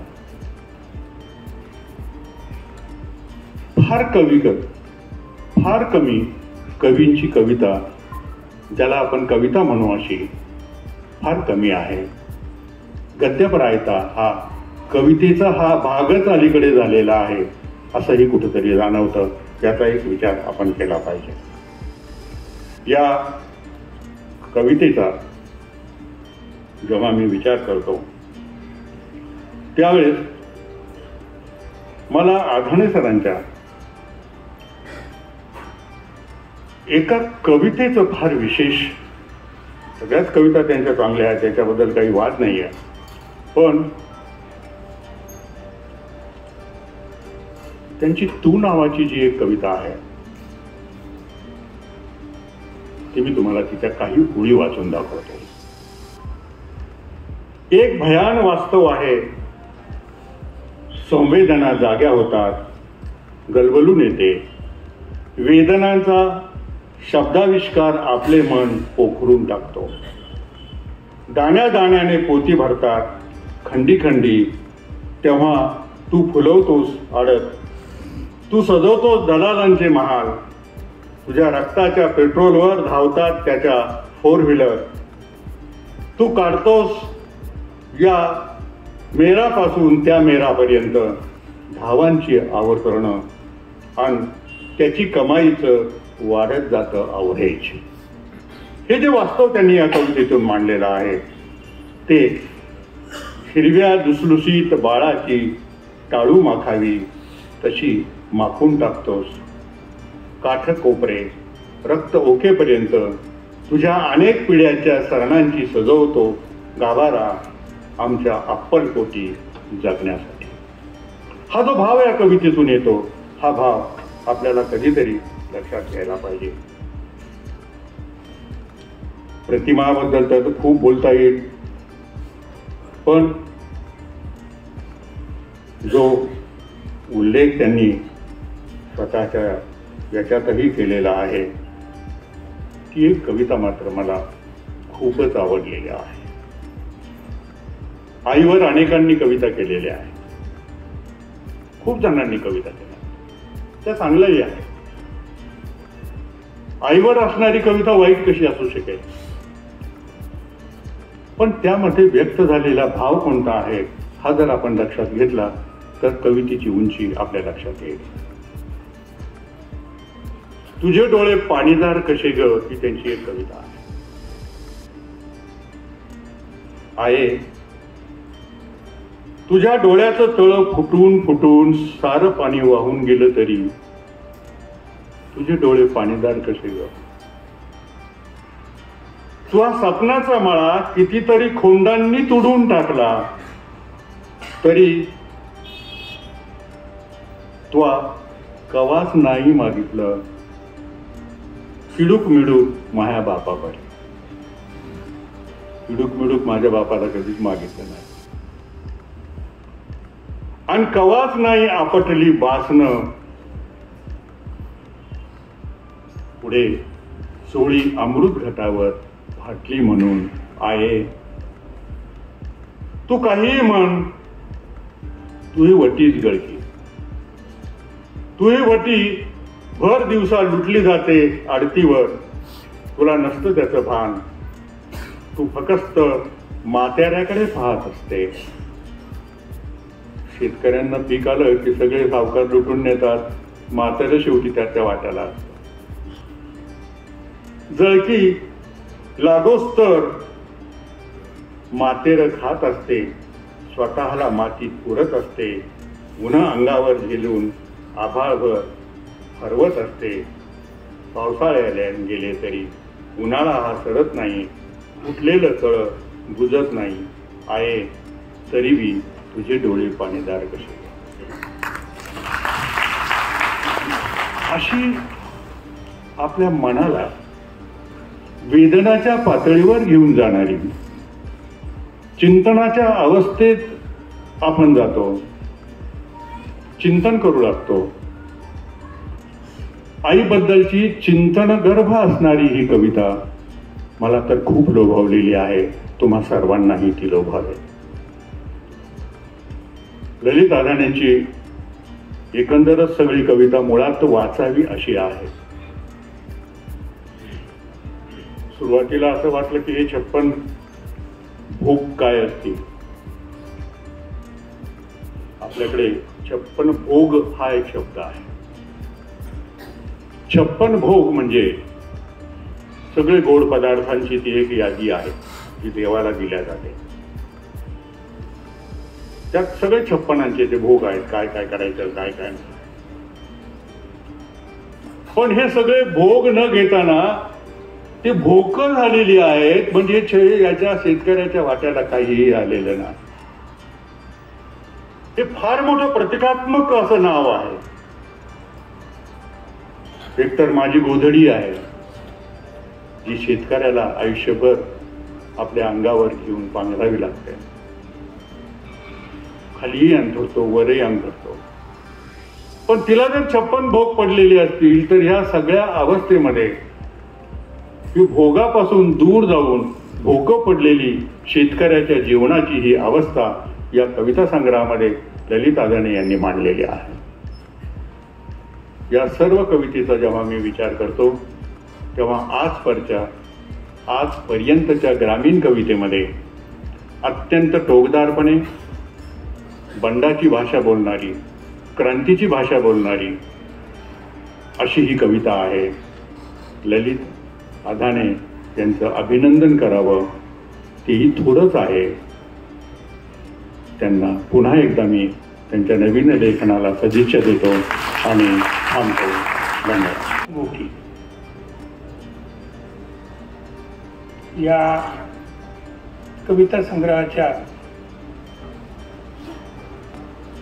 प्रकाशन समारंभाचे मुख्य पाहुणे कवी सौमित्र यांनी या पुस्तकाला प्रस्तावना लिहिली. डॉक्टर कैलास आंबोरे यांनी आशीर्वादपर पण स्वतंत्रपणे या कविता संग्रहावर आपले विचार मांडले. डॉक्टर दादा गोरे, कवी ललित अदाणे, आतापर्यंत त्यांचा कोणीच उल्लेख केला नाही. सगळे त्यांना विसरून गेले. व्यासपीठावर असून सुद्धा ते नसते त्यांनी हे पुस्तक छापलं नसतं तर आपण आज इथे जमलोच नसतो. आपल्याला आपल्या सर्वांना एकत्र येण्याची संधीच मिळाली नसती. या कविता संग्रहाचे प्रकाशक बाळासाहेब बोंगडे, श्री भिंगारे, सभागृहामध्ये अनेक मान्यवर बसलेले, त्यांचा उल्लेख टाळून मी समारोपाच्या निमित्ताने 2 शब्द बोलणार आहे. 2 शब्द एवढ्यासाठी की आता 1:40 आहे आणि म्हणून यांनी हे नाही बोलले तरी चालेल अशा प्रकारचा विचार कुजबूज ही सभागृहामध्ये सुरू झाली. मला एक गोष्ट या ठिकाणी आधी स्पष्ट करायची आहे की ललित अदाणे यांच्याकडे आपण पाहिलं तर ते अतिशय भाबडे असे आपल्याला चेहऱ्याला वाटतं. त्यांचं चालणं बोलणं हे सुद्धा भाबडं वाटतं. विशेषतः तेव्हा जेव्हा ते हसतात तेव्हा त्यांचा हसतानाचा चेहरा पाहिला की हे भाबडेपण अधिक. पण हा भाबडेपणा त्यांनी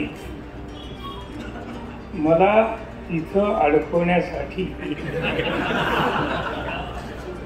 जर वापरला असता तर मला अधिकार आहे, पण त्यांनी चलाखी केली. मी या समारंभाला आलोच तर 10-20 मिनिटं थांबेन आणि निघून जाईन किंवा येणारच नाही सकाळी असल्यामुळं, म्हणून त्याने मला अध्यक्ष करून अडकवून टाकलं.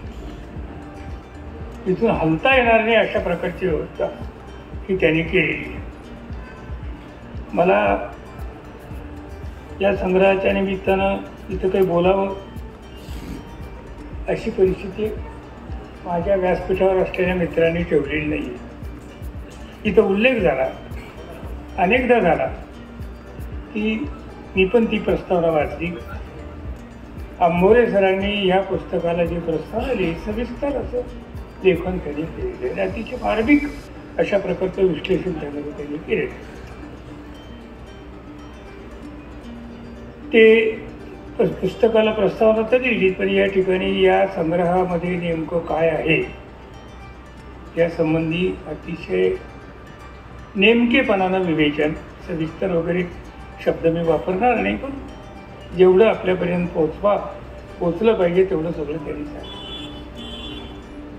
स्वतः आधाने या ठिकाणी बोलली, राहिलं साहेब गोरेंनी या ठिकाणी या संग्रहाच्या संदर्भामध्ये सांगितलं. आणि बोलत असताना जे काही प्रश्न या ठिकाणी उपस्थित झाले त्या अनुषंगाने काही 1-2 गोष्टींचा खुलासा करण्याची संधी या सगळ्यांनी मला दिलेली. प्रस्तावनेवर बोललं गेलं म्हणून मी म्हणतो की आपल्याकडे चांगली परिस्थिती आहे.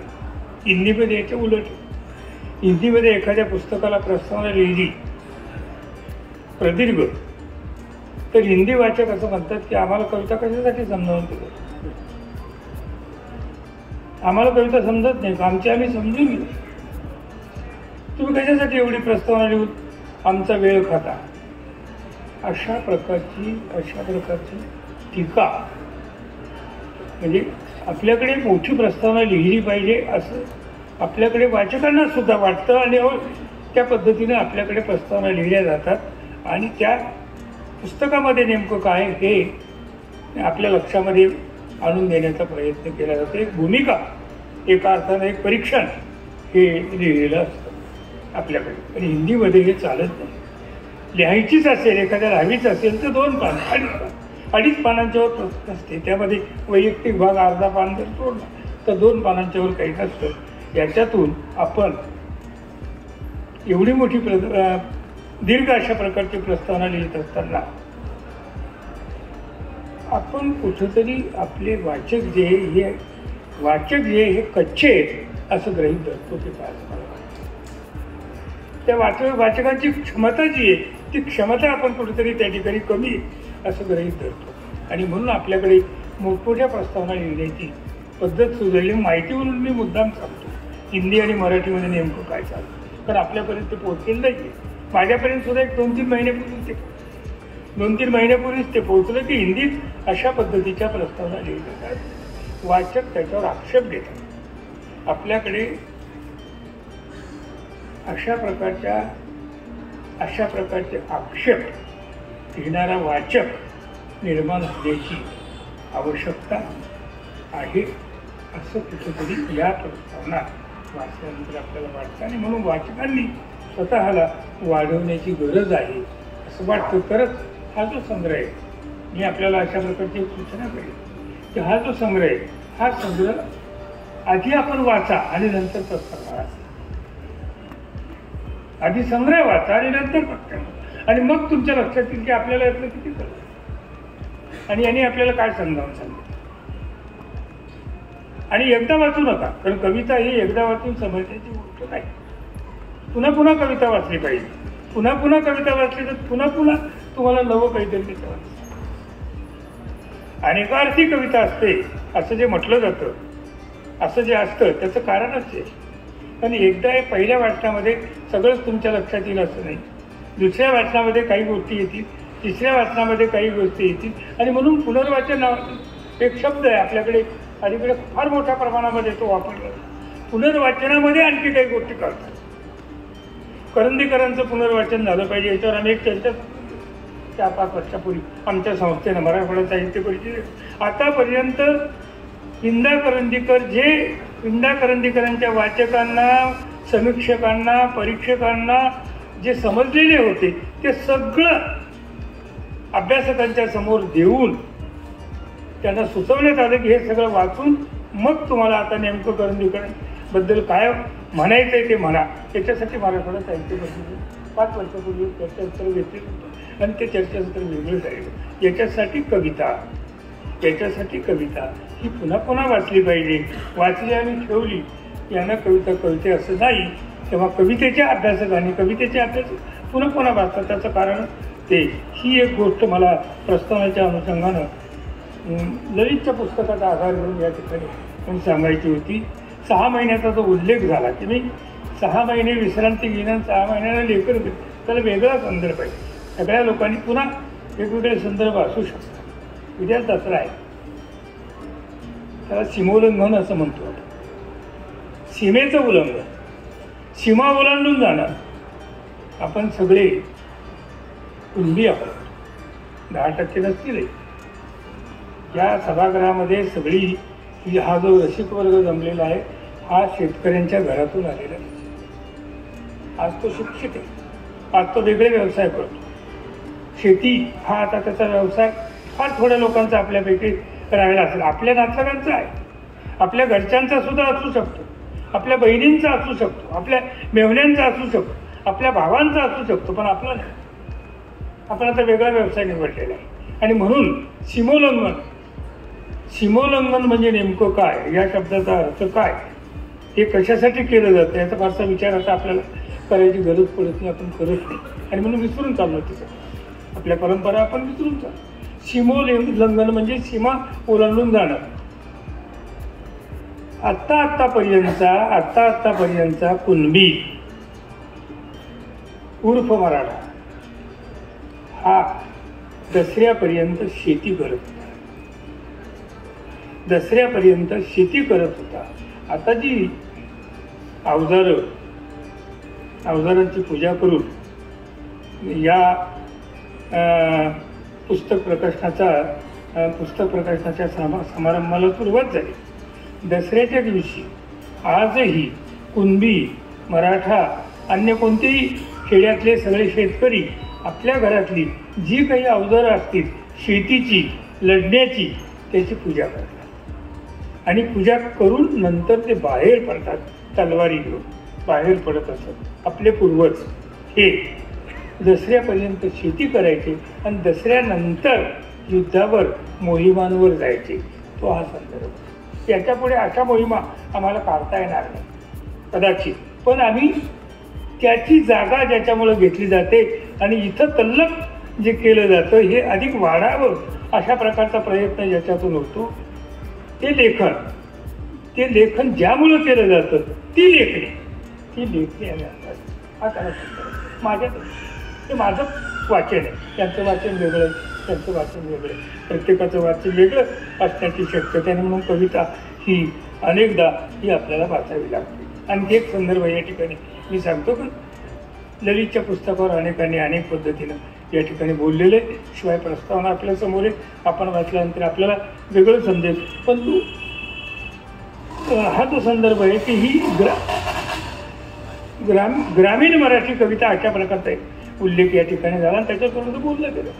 ते थेट दादा गोरेंनी ठोकळांच्यापर्यंत पाठीमागे ही कविता केली. गोष्ट खरी आहे, पण ठोकळांची ग्रामीण कविता ही व्याज कविता होती. शहरी लोकांच्यासाठी, ब्राह्मण, त्या काळातल्या ब्राह्मण वाचकांच्यासाठी, त्यांचं रंजन करण्यासाठी ती कविता लिहिली. ती पूर्ण ग्रामीण कविता नव्हती. तिला ग्रामीण म्हणता येईल अशा प्रकारची कविता होती. 1960 नंतर त्याच्या थोडंच आधी 47 नंतर स्वातंत्र्य मिळाल्यानंतर शिक्षणाला बाकीच्या प्रदेशात जाऊ दे, निदान मराठवाड्यामध्ये तरी 48 नंतरच शिक्षण सुरू झालं. तर 48, 52, 53, 54 नंतर आमची पहिलीच पिढी आहे ना. आमच्या नंतर बाकीच्या सगळ्या तुमच्या पिढी आहे. आमची पहिली पिढी आहे.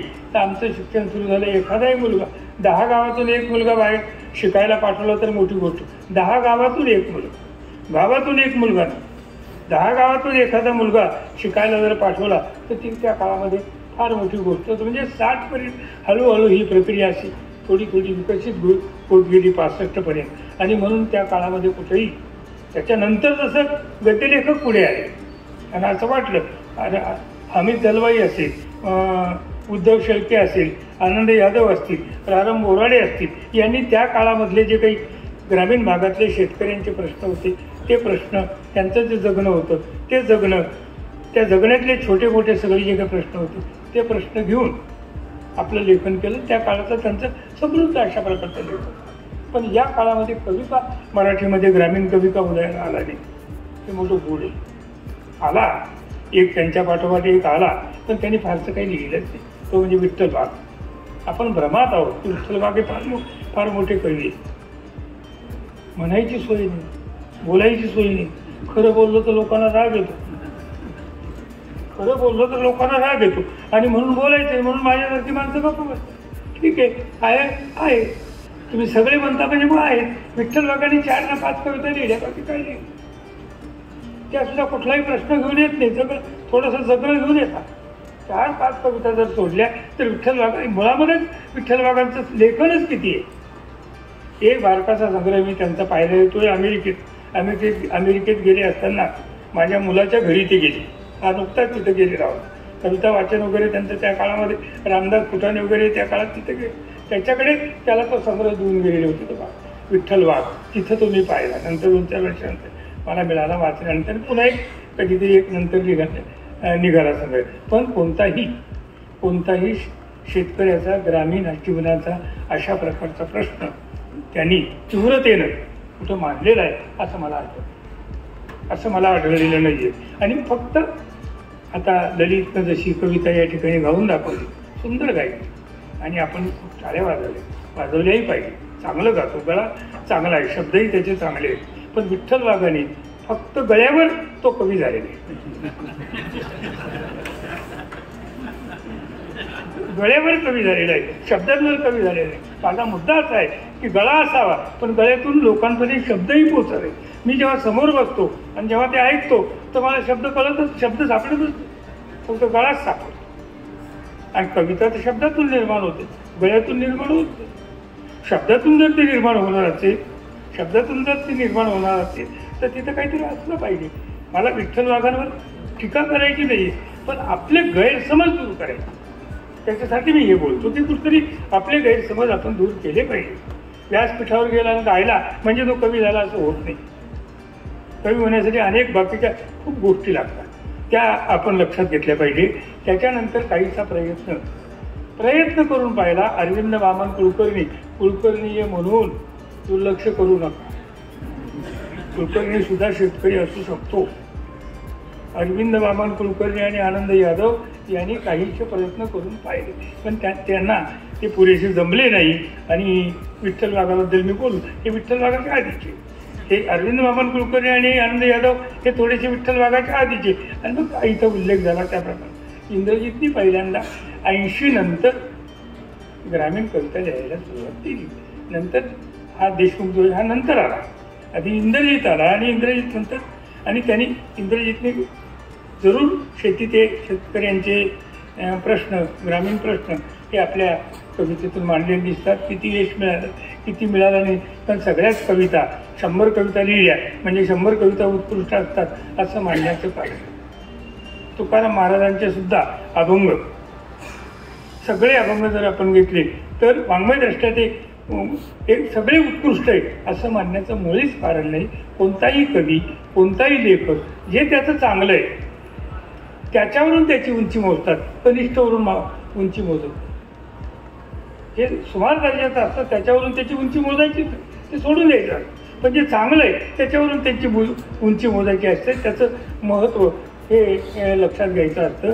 तर या लोकांनी अलीकडे प्रयत्न केला आणि त्यानंतर ही इंग्रजीची पिढी हा काळाचा मैवा आहे. पण त्या काळामध्ये आज हे सगळे शहरात राहतात, त्यांना सगळ्यांना शिक्षण मिळालं, हे सुस्थितीत आले. यांना घराची म्हणजे यांच्या घराची, आईबापाच्या नाही, बहिणीच्या नाही, यांच्या घराची चिंता यांना राहिली नाही. त्या बहिणीची चिंता वाटत असेल पण ती चिंता करी तिला आणि तिच्या घराला आहे. जो भाऊ गावाकडे असेल त्याला आहे, शेतीची चिंता त्याला आहे, आपल्याला चिंता जरूर वाटते, ती प्रखर मांडली पाहिजे, त्यांची दुःख मांडली पाहिजे. हे लेखकाचं काम, हे लेखकाचं काम आहे. आणि ही आजच्या पिढीमध्ये हे जे लोक लिहित आहेत, नव्यानं कवी उदयाला येत आहेत, कवीच का येतात असा प्रश्न मला पडतो. सगळे कादंबरीकार का त्यात होत नाही, नव्या याच्यामध्ये नाटककार का होत नाही, कथाकार का होत नाही, त्या ताकदीचे होतात, पण त्या ताकदीचे का होत नाही.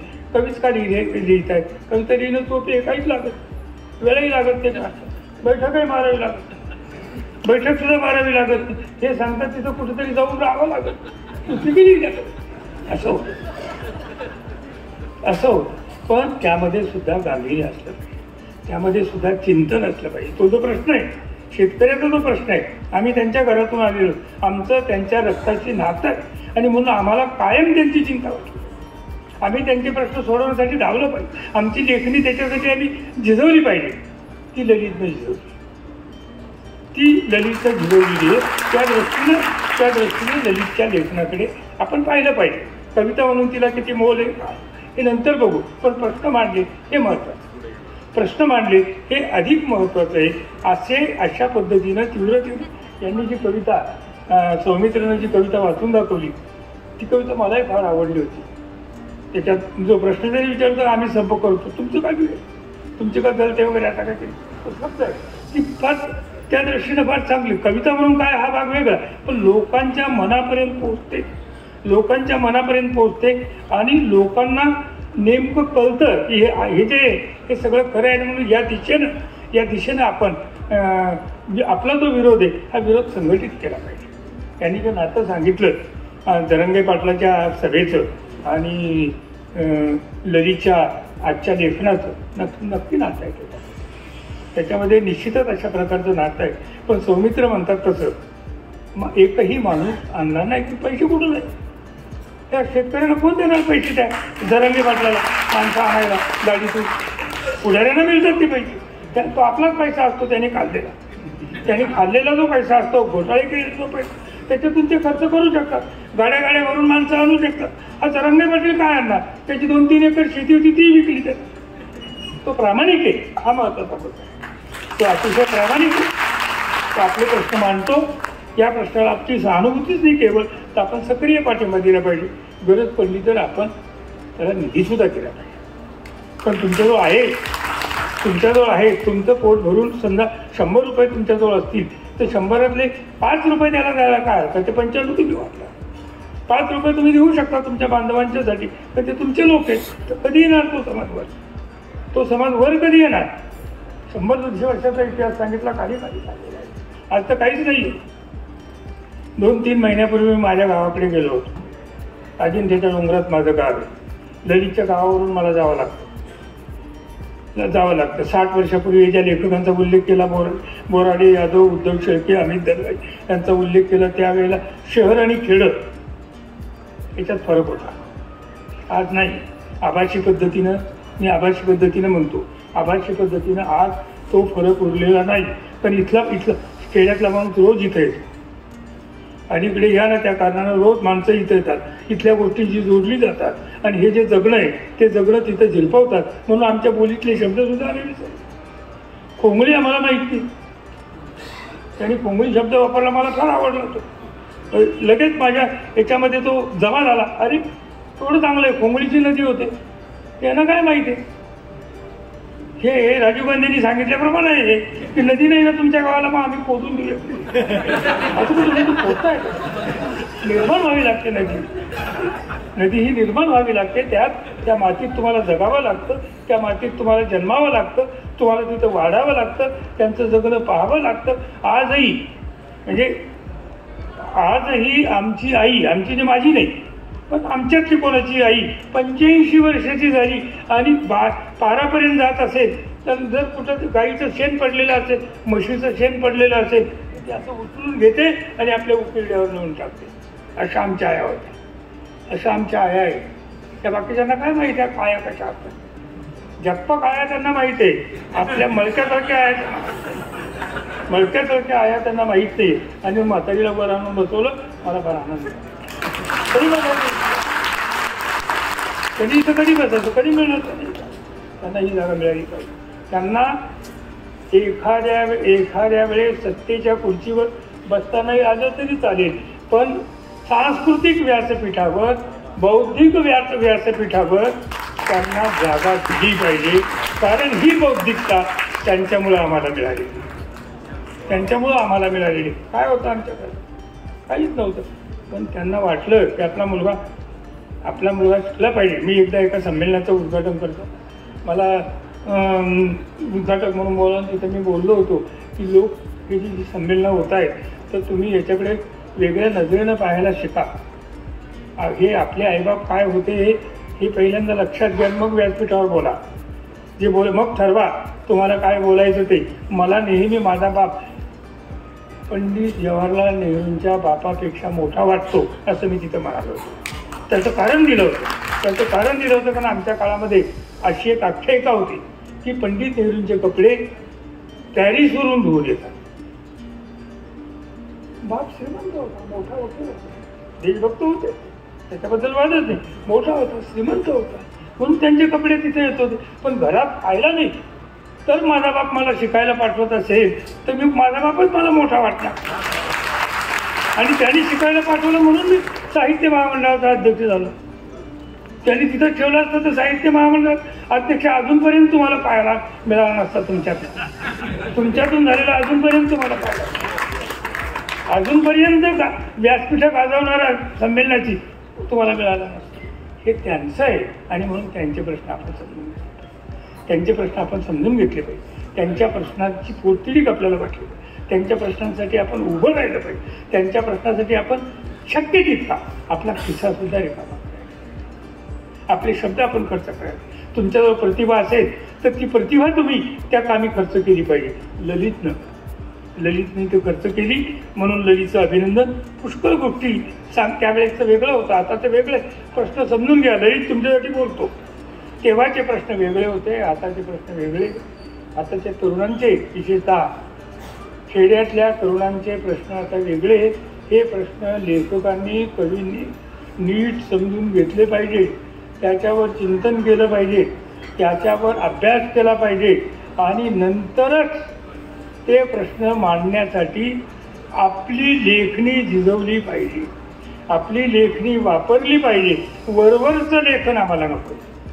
आम्हाला मूलभूत लेखन पाहिजे, जे टिकलं पाहिजे. 100 वर्ष 200 वर्ष ते लेखन टिकलं पाहिजे. अशा प्रकारचं पाहिजे. तुमच्याजवळ कोणी तो मुद्दा मांडला नाही, ओझरता आला होता पण आला नाही. तुमच्याजवळ तुम्हाला लय फार चांगली कवितेची साथ. लयीचं जे तत्व आहे हे लय तुम्हाला अंगभूतच होतं, पण तुम्ही ती घालवली. मध्येच एक वाक्य असं टाकून देता, पूर्ण गद्य असतं, असं बिघडून जातं. 3-4 ओळी जेव्हा येतात अच्छा भरभर पुढे आपल्याला जात आहे. मला मी यांच्यासारखं पूर्ण कविता वाचून दाखवणार नाही. सापडलं तर मी लगेच 1-2-3 ओळी तुम्हाला फक्त वाचून दाखवतो, म्हणजे त्याच्यावरून कल्पना येते. आणि मग सामर्थ्य हे आपल्याला कळतं. जाती धर्मात पाडून फूट दंगली घडवून चमकवला बूट, विमानतळ, रेल्वे रूळ, खाजगीकरणाचा गरम गुळ, करावडी, करा चिठ्ठी, करा उष्टी, लावा तुटकी. त्याच्यापेक्षा इतर कवितांमध्ये फार आहे. आणि म्हणून लईवर तुमची हुकमत होती, तुम्ही ती घालवलेली. लईवर तुमची हुकमत होती, ती अंगभूत असते, ती येते. कोणत्याही गोष्टीमध्ये प्रतिभा लागते. मुळात असल्याशिवाय तुम्ही चमकूच शकत, तुम्ही मोठे होऊच शकत. तुमच्यामध्ये समजून घेणं, वाङ्मयकृती समजून घेण्याची क्षमता मुळामधून तुमच्यामध्ये जन्मत आलेली असते. म्हणून तुम्ही उत्तम समीक्षक होता. नुसतं अभ्यासानं होत नाही. अभ्यासानं त्याला विस्तृतपणा येतो, व्यापकपणा येऊ शकतो, त्याला ते वाढवू शकतं. पण मुळात तुम्हाला समज असावी. लेखनाची सुद्धा तुम्हाला असावी लागेल. एखाद्या स्त्रीला उत्तम स्वयंपाक येतो, आपण म्हणतो काय स्वयंपाक, काय हात आहे पाहिजे. हात आहे म्हणजे उपजत्ता आहे, ती उपजत्ता आहे. म्हणून तिच्यासारखा स्वयंपाक तीच करू शकते, दुसरी स्त्री करू शकते. ती आणखी वेगळा चांगला करू शकते. लताबाईला गळा मुळातच आलेला होता. रियाज तर करतच होता, पण तो मुळातच होता. हे सगळं मुळात लागतं. तुम्ही कधी तुमच्यामध्ये कुठेतरी मुळामध्ये ते असेल. विशेषतः लयतत्व मोठ्या प्रमाणामध्ये ते असेल. ते बिघडवलं तुम्ही, ते पुन्हा मूळ पदाकडे कसं येईल आणि अधिक चांगलं कसं लिहिता येईल. तर लय तत्व जर असेल तर ते समाज मनाची वाचल्यानंतर पकड मोठ्या प्रमाणामध्ये ते पकड घेतं. ती पकड घेण्यासाठी हे लयतत्व तुम्हाला जे मिळालेलं होतं ते लयतत्व तुम्ही पुन्हा पूर्ववत न बिघडवता, काही न करता ते परत मिळवलं पाहिजे असं मला वाटतं. तुमच्या या 56 भोक्तीवरही मला बोलायचं होतं, पण खूप वेळ झाला, 2:15 झाले असतील. आता तर मी आता थांबतो. तुमच्या पुढच्या लेखनाला शुभेच्छा देतो. प्रवासात तुम्ही वेळ घालवता, गाडी चालवत असाल तर अवघड आहे, पण गाडी चालवत नसाल तर आमच्या पिढीनं आणि आमच्या आधीच्या पिढीनं आपलं वाचन प्रवासात केले. आमचं बहुतेक वाचन आम्ही प्रवासात केलं. आजही डोळ्याने साथ दिली तर बसमध्ये आजही आम्ही पुस्तक घेऊन वाचतो. निदान 6 तासाचा प्रवास असेल तर त्यातले 2 तास तरी असतात. बाकीचे 4 तास आम्ही म्हणजे आमची पिढी किंवा आमच्या नंतरची आमच्या आधीची अवघड आहे. पण आणि म्हणून प्रवासामध्ये किती शक्य आहे त्याच्यामध्ये, कारण बहुतेक लोक इथं नोकरी करणारे इकडून तिकडून आलेले आणि त्यांच्या मुख्यालय इथे राहत नाही हे मला माहिती. जिथं नोकरी करतात तिथे ते राहत नाही, इकडून तिकडून प्रवास करून त्या ठिकाणी जातात. त्यात 3-3, 4-4 तास आपल्याला घालवावे लागतात. गाडी चालवत असाल तर अवघड आहे, पण गाडी चालवत नसाल तर तुम्हाला वाचन करता येणं शक्य आहे. त्यातून वाचन म्हणून अनेक गोष्टी कळतात. वाचल्याला लगेच कळतं असं नाही, पण पुन्हा आपण वाचत गेलो तर आपल्याला निश्चितच समज येते. तर त्या दृष्टीनं तुम्ही तुमचं लयतत्व जे निसटलेलं आहे ते परत आणण्याचं आणि विचारपूर्वक चिंतनाची जोड देऊन पुढचं लेखन तुमचं होईल अशी अपेक्षा व्यक्त करतो. तुम्हाला पुढच्या लेखनाला शुभेच्छा देतो आणि मला तुम्ही या पुस्तक प्रकाशन समारंभाचं अध्यक्ष केलं. सौमित्रसारखा कवी आणि अभिनेते हे इथं असताना माझी परंपरा, पण का कोण जाण्यात मला असं वाटलं की मी पाहिजे, तुम्ही बोलावलं या ठिकाणी संधी दिली बोलण्याची, त्याबद्दल तुमचे सर्व संयोजकाचे आणि आपण सर्वांनी खूप उशीर होऊ नये, अर्धे लोक उठून गेले, खूप उशीर होऊ नये ऐकून घेतलं त्याबद्दल आपल्या सर्वांचे मनापासून आभार मानतो. सामान्यांच्या न्याय हक्कासाठी पाहत रहा फक्त दखनी स्वराज्य.